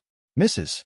Vance, the plan is good, but Vance Corp giving up a prize at just one will look suspicious. The other families aren't stupid. They'll pause and wonder why. And just like that, the news that Apex is toxic could leak. The question was sharp and deadly serious. It was a very real risk. But Scarlett remained perfectly calm. I hear the Hayes family is also desperate to acquire Apex stock. The company is valued in the hundreds of billions. We'll transfer our entire stake to them. She paused, her captivating eyes, full of Asher's reflection, locking onto his. Then we short their stock. We can make another few billion on the side. She added one final, devastating sentence. I trust that my dear fiancé is a man who can separate business from his personal life. As much as he likes Miss Hayes, surely he wouldn't let Vance Corp suffer a catastrophic, multi-billion-dollar loss just for a crush. Language was a high art, and Scarlett was a master. On one hand, she was proposing to sell the shares directly to the Hayes family. In New York, they were a first-tier family, but only because Asher, in his pursuit of Serafina, had funneled business their way, elevating them from second-tier status into one of the new four great families. They were now ranked third, nipping at the heels of the Zhou family, who were second. Scarlett would not stand for that. This was her chance to knock the Hayes family back down, maybe even out of the top tier entirely. The Vance family, of course, was in a league of its own, so powerful that all four families combined couldn't challenge them. On the other hand, besides her personal vendetta, Scarlett had a brilliant strategic reason for targeting the Hayes family. Everyone knew Asher was Serafina Hayes' loyal simp. By leveraging that identity, they could make every other family believe this was just Asher throwing away a fortune to impress a girl. It was a modern-day Gatsby, tossing away billions just to get Daisy's attention. A grand, romantic gesture that would become the talk of the town. A chill ran down Asher's spine as he looked at Scarlett. Damn, that's terrifying. She really is the main villain. Who else could come up with a plan that vicious? No one. But this makes things very awkward for me. What about my plot? She gets her victory, but what about me? Clap, clap, clap. One person started clapping, and soon the room erupted in thunderous applause. The executives were practically vibrating with excitement. Mrs. Vance is on another level. This is 5D chess. Holy crap. 666. Mrs. Vance, I bow to you. We sell our shares to the Hayes family, and they'll have to thank us for it. They piled on the praise, each compliment more over the top than the last. Scarlett's plan was practically flawless. It didn't just fix the problem. It turned around and landed a massive blow on the Hayes family. To a behemoth like Vance Corp, the Hayes family was small fry, but none of the employees enjoyed watching their young master play the fool for a woman who didn't want him. Asher rubbed his temples, his gaze fixed on Scarlett. Tell me how you thought of all this. Could she possibly be able to hear my thoughts? Scarlett's smile froze for a fraction of a second, and her body gave an imperceptible shudder. Her heart began to race, but she felt no fear. On the contrary, this moment was incredibly thrilling. She was a woman who craved excitement, and the more stimulating the situation, the more alive she felt. Her mind spun, formulating a response. The secret, that she could hear Asher's thoughts, was one she would take to her grave. Only a fool would confess, and she was no fool. Impossible. Something that ridiculous could never happen. I must be overthinking it. The Hayes family really does want the Apex shares, and it's no secret that the Zhou and Hayes families are rivals. Asher quickly dismissed his earlier suspicion. Hearing thoughts? It was pure fantasy. He was a transmigrator and a regressor who had already lived through the plot once, and he had a system. How could anyone possibly hear his thoughts? Scarlett's smile was knowing. Have you forgotten that my family and the Hayes family are rivals? Because of his simp persona, Asher had been funneling profitable Vance Corp projects to the Hayes family, while his own fiancé's family only got the leftovers. If not for his parents' intervention, Asher wouldn't have even given the Zhous that much. And even the leftovers from Vance Corp translated to over $1 billion in annual profit. It was just as he'd thought. Asher sighed, weary. Right, I remember. If the plot's broken, then it's broken. Let the she-devil do whatever she wants. My part in this scene is over. I'm done. But hopefully, she runs into that idiot Dragon King, Leo Flynn. This whole scheme was his idea. If he finds out Vance Corp is pulling out, he'll definitely warn Serafina not to buy the Apex shares. He might even expose the whole scam early, leaving Vance Corp stuck with unsellable stock. That's a real possibility. Should I go help out? Leo Flynn? Again, with Leo Flynn, that little security guard always hovering around Serafina. A flash of ruthlessness crossed Scarlett's eyes, followed by a pang of concern. If Asher went to help, this plan to offload the shares would almost certainly fail. After all, this was Vance Corp, not Joe Industries. She didn't call all the shots here. A moment later, a sly, cunning arc graced Scarlett's lips. Then, this she-devil will go get your revenge for you, she thought. That's right. She'd heard his inner voice again. Help? Hell no. My next scene isn't for a few days. I'm not bored enough to go looking for trouble. Delay the sale. Let someone else handle it. I couldn't care less. The moment I see that stupid woman Serafina, I have to act like a drooling simp, and it makes me want to vomit. All eyes in the room turned back to Asher. He was the one in charge. The final decision was his. Asher announced, let's leave it at that for today. It's almost quitting time anyway. We'll finalize the plan to sell to the Hayes family tomorrow. The executive stared dumbfounded. Are you kidding me, sir? This is a multi-billion-dollar crisis, not a $1,000 rounding error. Without another word, Asher strode toward the conference room door, leaving a room full of bewildered top-level management in his wake.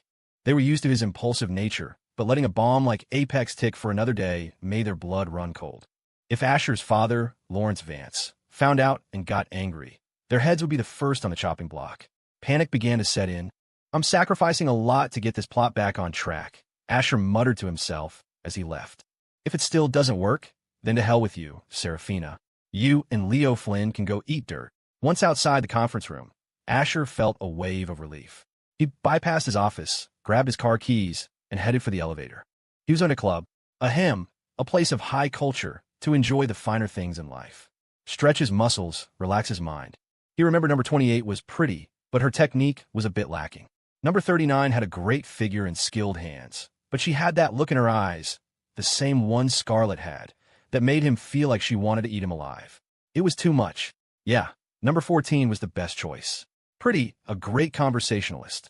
He always had a good time with her. Asher hummed a cheerful tune. Later, he'd just throw Mark Lee and some other incompetent executives under the bus to take the fall. It was their plan, after all.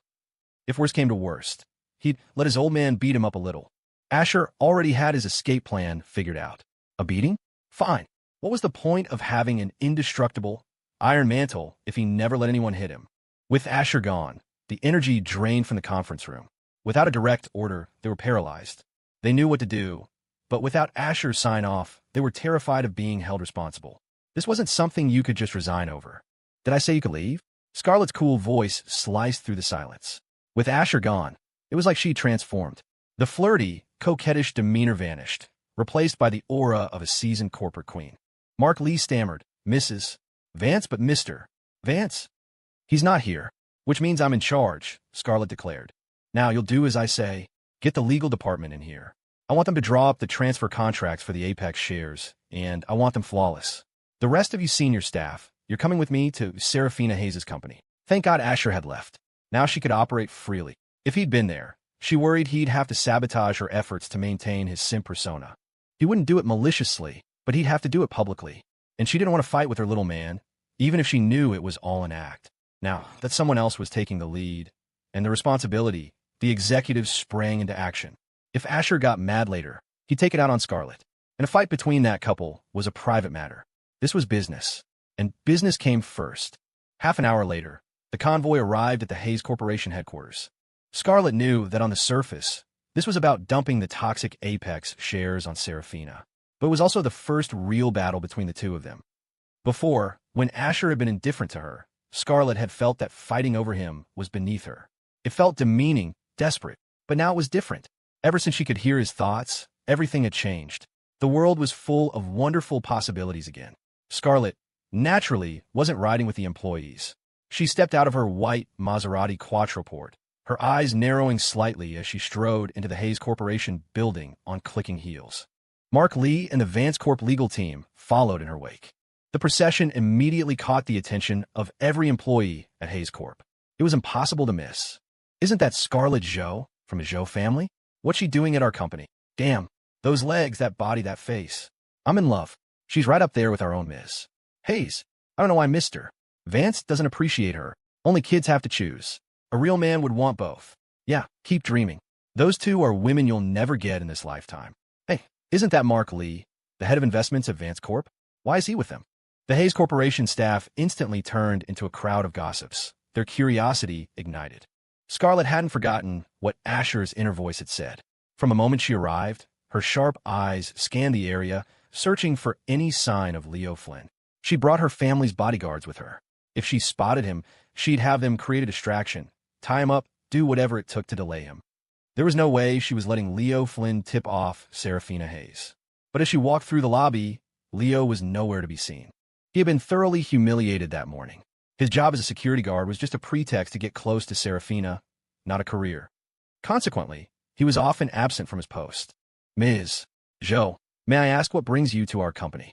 Serafina's personal assistant stepped forward to greet them. Scarlett instantly slipped into character, her acting skills worthy of an Oscar. Her brow furrowed with annoyance, her tone dripping with displeasure. Mr. Vance sent me to deliver a generous gift to your company. What kind of gift? The assistant asked instinctively. Scarlett sneered. Business must be booming for you. Even a mere assistant has the audacity to question me. The assistant's face went pale. I am so sorry, Ms. Zhou. I'll go inform Ms. Hayes at once. A few moments later, Serafina appeared, accompanied by her father, Harrison Hayes. Upon hearing the news, Harrison had worried his daughter wouldn't be able to handle Scarlett alone, so he'd come along. Scarlett Zhou was, after all, a force to be reckoned with. The two women's gazes locked in midair. One ice queen, the other a fiery vixen. Both were rare beauties, possessing a fatal attraction for any man. But experience won out. A foxy smile spread across Harrison Hayes' face. Ms. Zhou, to what do we owe the pleasure?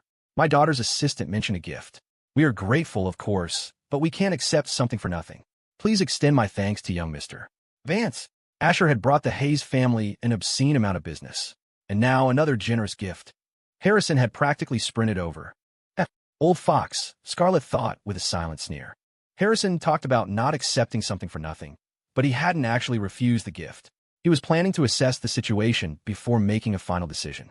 Scarlett ignored him, instead glancing around the lobby. Mr. Hayes, is this how your company treats its guests? You want to discuss business out here in the open? Are you sure about that? Harrison considered for a moment. Whether they took the gift or not, they couldn't neglect basic etiquette. Ms. Zhou, please, let's talk in a conference room. Harrison was a seasoned player. He was well aware of Asher's infatuation with his daughter and had tried to encourage a match, but Serafina had stubbornly refused. Even so, the lucrative contract from Vance Corp kept rolling in. Over time, he'd subconsciously started to see Asher as his personal golden goose. This visit was probably just another windfall. Wow, Mr. Vance is so generous, he's sending his fiancée to deliver money to our Ms. Hayes. Man, if I had a fiancée like that, I'd treat her like a queen. It's enough to make you jealous. How did he ever tame a woman like Scarlett Zhou? I'd love to know. That's the world of the elite. Best not to ask too many questions. In the conference room, Harrison beamed. So, Ms. Zhou, what is this gift? As the saying goes, you don't hit a smiling man. Scarlett didn't break character. It's about Apex Properties. Her calm statement landed like a bomb, stunning the Hayes father-daughter duo. Apex Properties was the hottest ticket in town. They had wanted to acquire it too, but Vance Corp had priority, and as long as they held the rights, no one else could make a move. Harrison shot to his feet, his voice trembling with excitement. Ms. Zhou, are you serious? Scarlett nodded coolly. Harrison was ecstatic. Serafina, though equally pleased, felt a prickle of suspicion.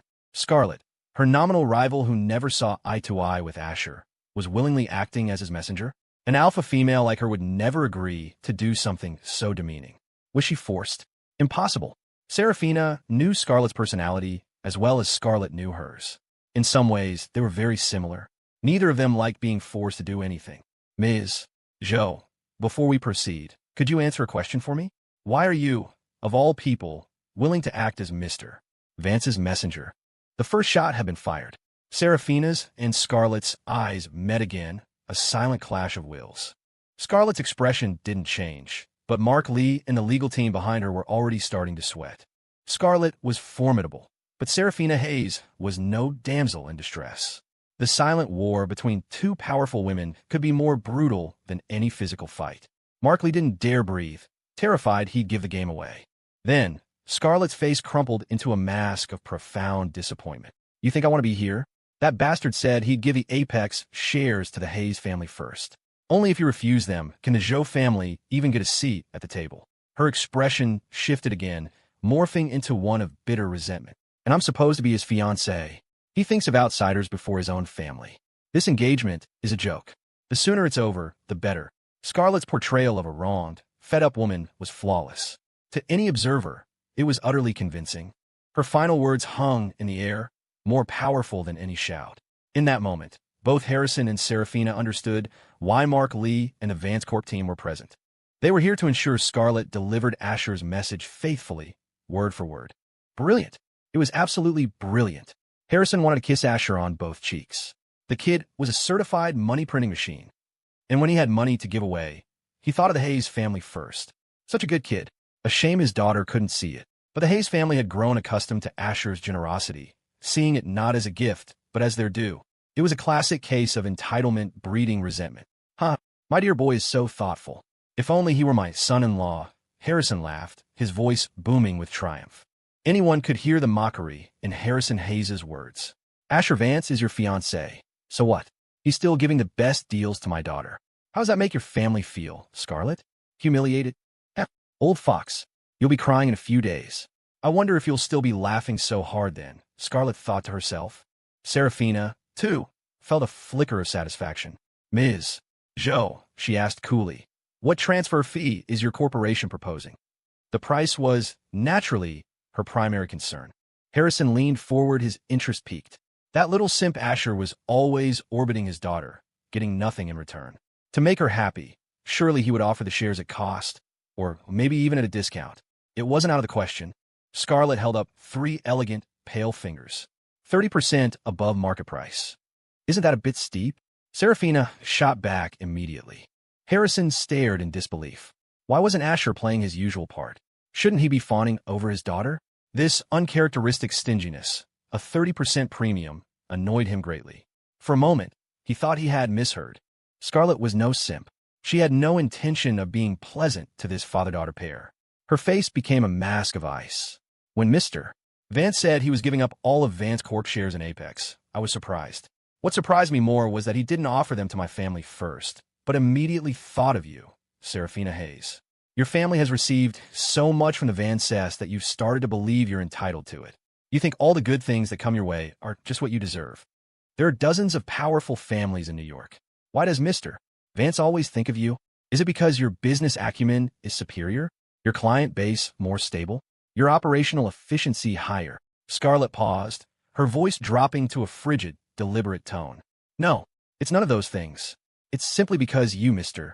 Hayes, have a beautiful, enchanting daughter who has my fiancé utterly bewitched.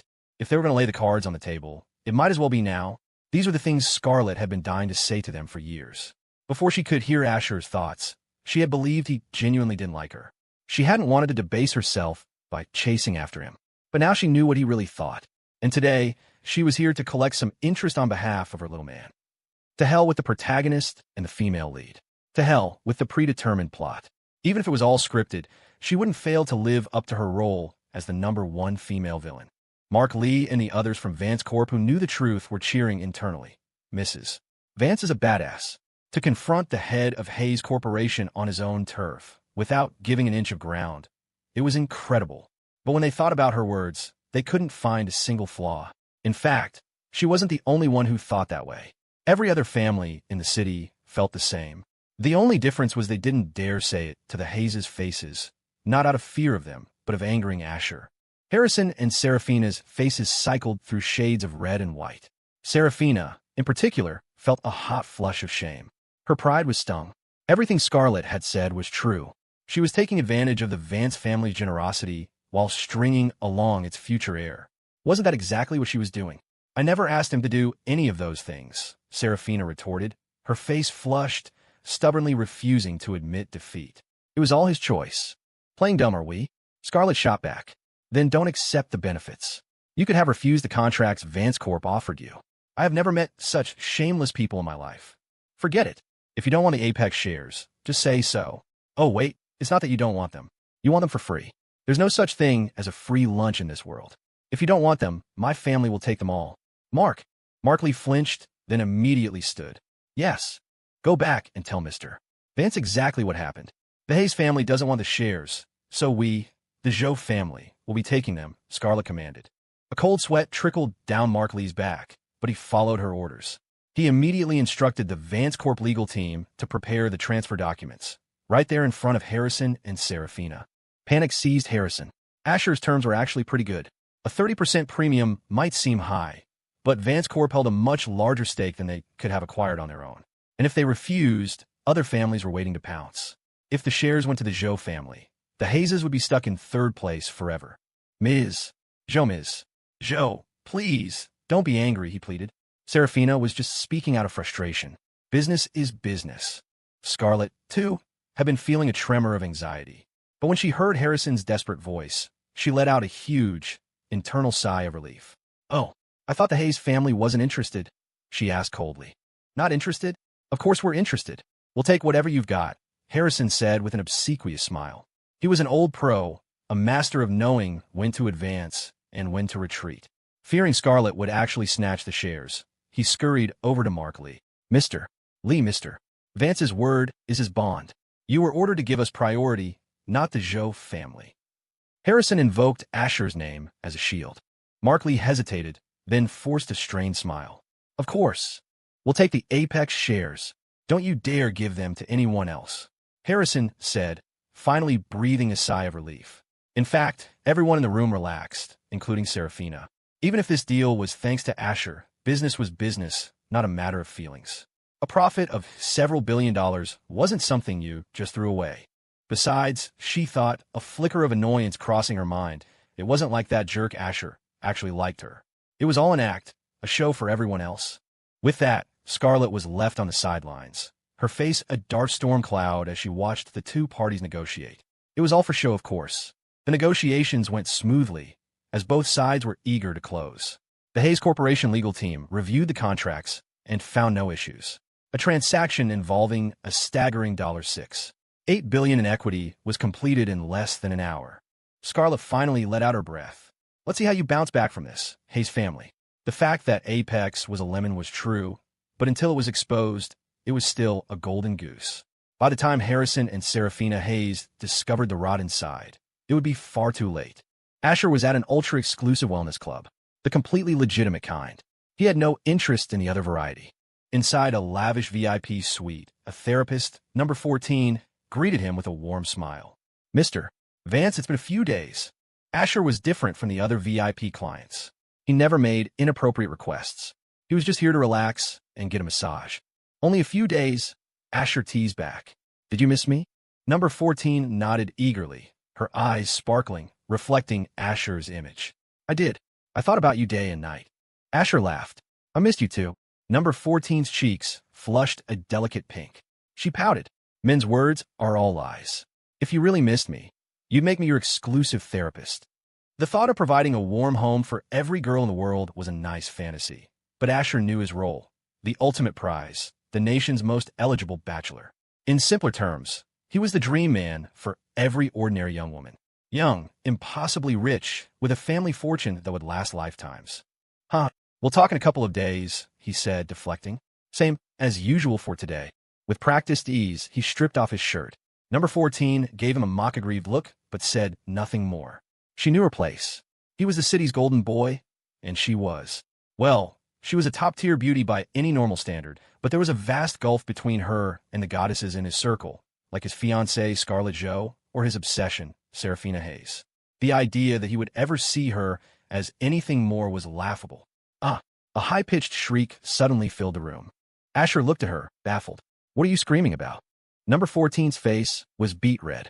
She stared, dumbfounded, at Asher's bare torso, her cherry-red lips forming a perfect O of shock. Mr. Vance, when did you get abs? Asher followed her gaze down to his own body and was stunned silent himself. Holy hell, his physique was incredible. The serratus anterior, the boxer's muscle, was perfectly defined along his ribs, like the gills on a shark. Fitness junkies called them shark lines or bullet muscles, one of the most sought-after and explosive signs of peak physical condition. While ordinary people were still chasing a six-pack, the truly dedicated were already trying to sculpt these. The visual impact was breathtaking, and it was a perfect example of what it did to the opposite sex. Because of their unique location, the bullet muscles were notoriously difficult to train. And next to them, Asher saw something even more surprising, a full 8-pack. Not everyone could achieve that, no matter how hard they trained. Genetics meant some people topped out at 6 or even 4. This body, perfect enough to be a classical Greek sculpture, would cause a sensation anywhere. Forget young women. Wealthy cougars would be drooling over him. What training? These are just vanity muscles from injections. Asher laughed, pulling a lie out of thin air. He had to say something. It was impossible for anyone to build a body like this in such a short time without years of grueling work. There was no other explanation. Oh, right, number 14 said, nodding dazedly, her eyes still glued to his torso. She was in a trance, not really hearing a word he said. Asher looked down at himself again. It's not that big of a deal. The first time he'd seen it, he'd been shocked too, but he'd quickly gotten used to it. This explosive physique was his now a permanent upgrade. He'd see it every day in the shower. Why get worked up over something you see all the time? He casually walked over to the massage table. Come on, let's get started. Same as usual. His voice snapped the therapist out of her daze. She swallowed hard, her long, slender legs carrying her forward in a light, hurried pace. Come on, my lord. Whoa, I didn't order any of the weird stuff, Asher protested. Her breathy, playful tone made his heart skip a beat. This was new. Number 14 was usually very professional. Had the plot's collapse somehow affected her, too? He considered it for a moment, then dismissed the idea. He knew the names of every important character who appeared in the book by heart. The ordinary people he encountered in his off-screen time had nothing to do with the plot. How would they be influenced? Number 14 soft, white hands landed on his shoulders. From her vantage point, Asher's back was a landscape of power, every muscle clearly defined. It was a back practically begging for a cupping therapy session. Her heart fluttered. You didn't order it, my lord, she cooed, her cheeks flushed, but this is something I'm offering. Voluntarily. Is it not allowed? Please, my prince. The cosplay was a new addition. Asher could only think, well now this is interesting. A fusion of ancient and modern. Very creative. Fine, fine.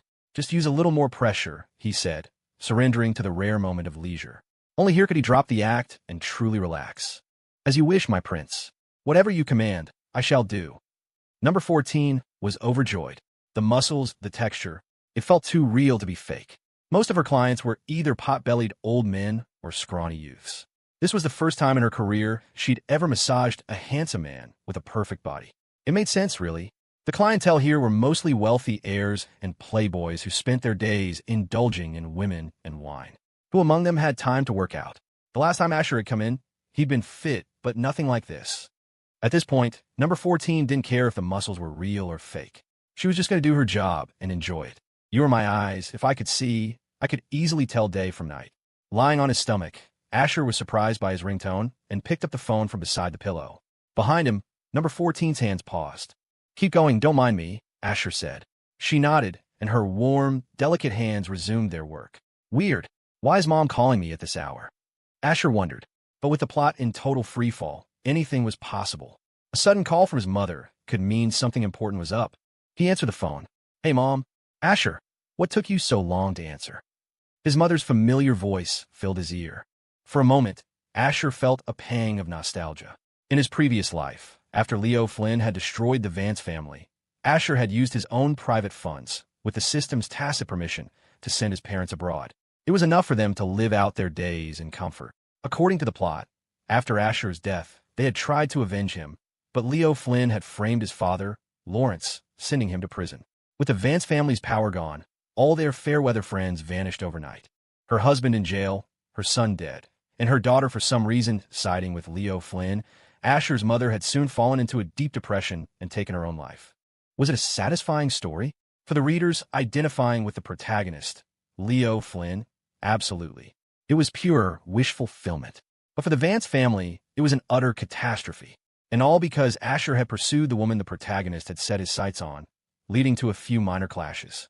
For that, Leo Flynn had to annihilate his entire family, destroying centuries of work in less than a year. Even though Asher knew it was all just a story, he had still used what little power he had to save his parents. They may have been his fictional parents, but the blood in his veins was theirs. That was undeniable. I was busy, Mom, Asher said, a strange tightness in his throat. His mother, Eleanor, didn't detect anything amiss. Do you need me to send over some more top-notch people from corporate to help you out? Her voice dripped with doting affection.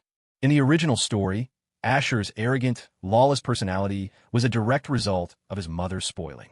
But what mother didn't dote on her child? Eleanor Vance was usually consumed by work and rarely had time for Asher, so she tried to make up for it by giving him the absolute best of everything. A warmth spread through Asher's chest. Thanks, Mom, but I can handle things here. It's not necessary. If you can't manage, just let me know. Don't work yourself to death. I know, Mom. Is there something you called about? Can't I just check in on my precious son? Is it a crime for a mother to call her own child? Asher had a smile. Hearing the mock anger in her tone, he quickly placated her. Not a crime. Not a crime at all. I'm really happy you called. That's more like it. Anyway, I won't waste your time. I'm calling because your Uncle Richard is hosting a dinner tonight and invited our whole family. Uncle Richard who? Richard Joe, your fiancée Scarlett's father. Your future father-in-law. Have you been working so hard you fried your brain? If so, drop everything and come home to rest. You can always make more money, but don't ruin your health. Asher was completely baffled. What the hell? Why is Richard Joe throwing a dinner party out of nowhere? The man's a nutcase. Scarlett's gone crazy, and now her father has too. He didn't have many memories of Richard Joe from the novel, but the ones he had were vivid.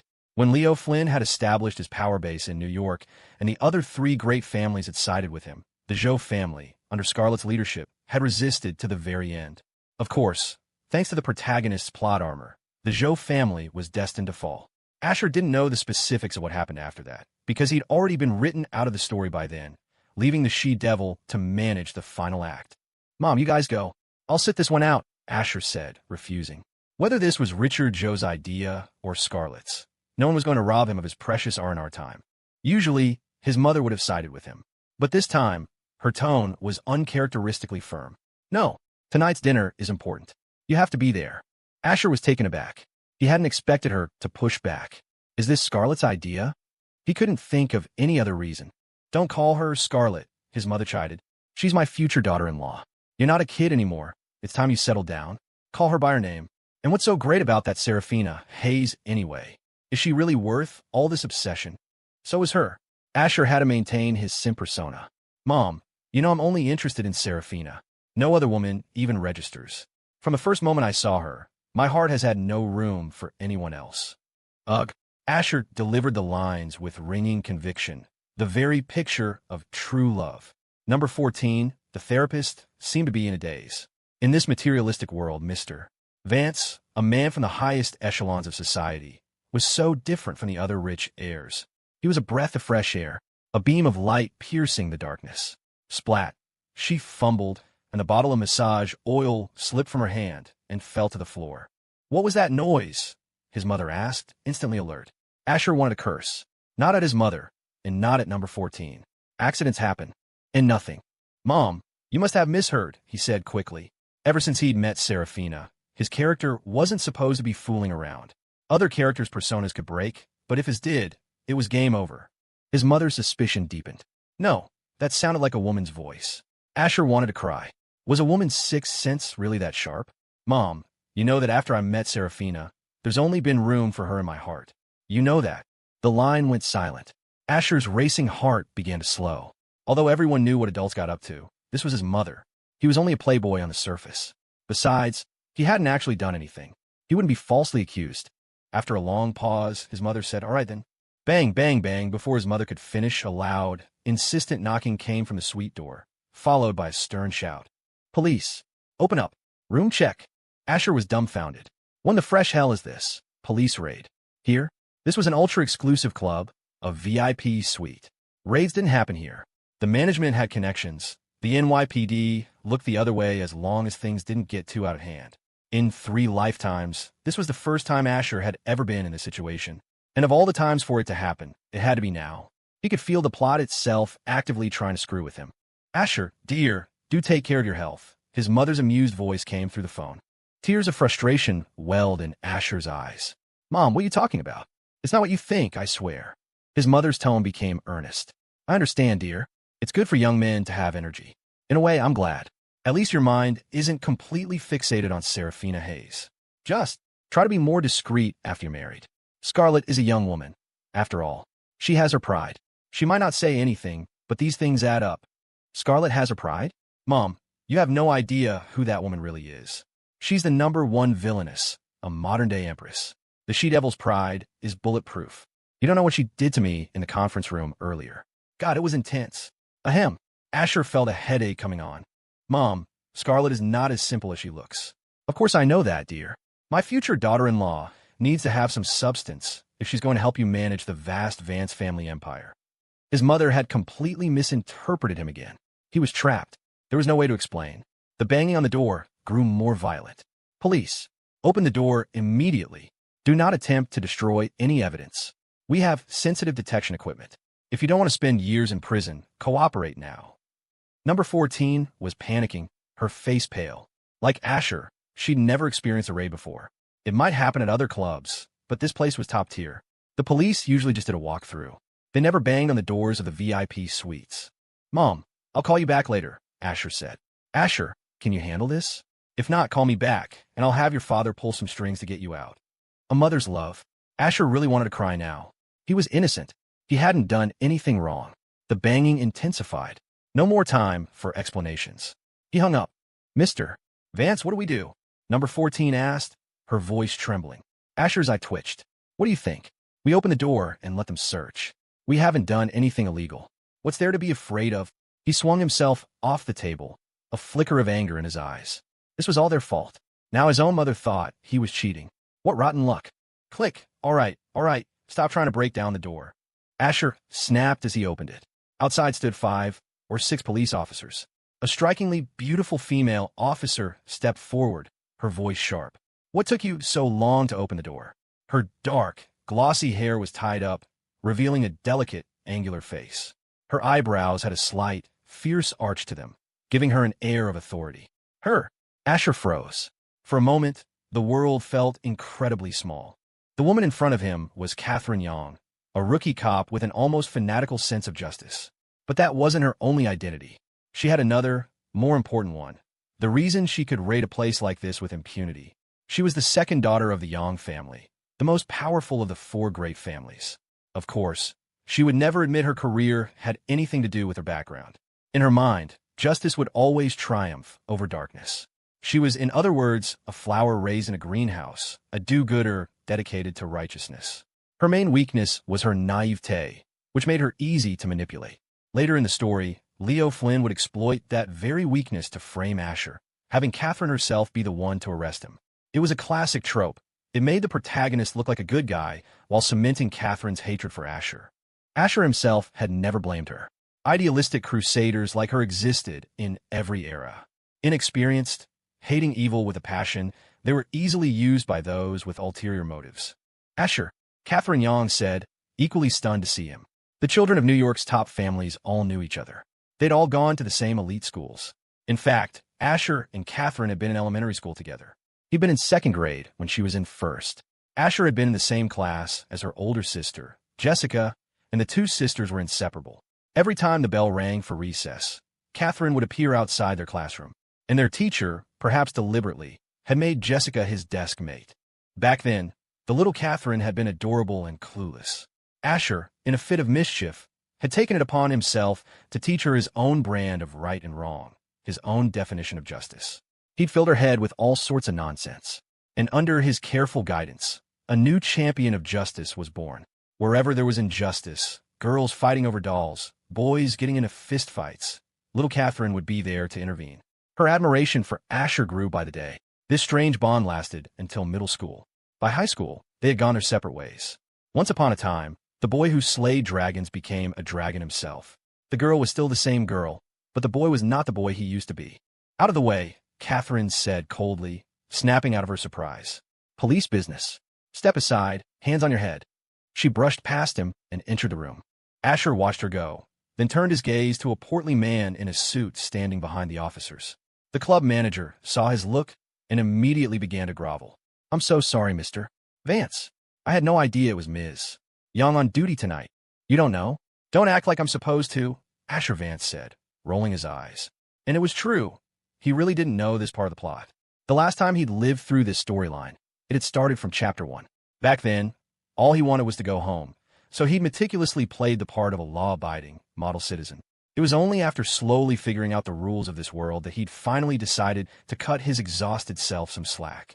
Holy crap, is the new hotshot detective in our precinct always this intense? She's chewing out Asher Vance, the biggest whale in New York City. Detective Young is a certified badass. I bow down. Two rookie cops were whispering in the corner. An older, more seasoned officer next to them chimed in. You two don't get it, do you?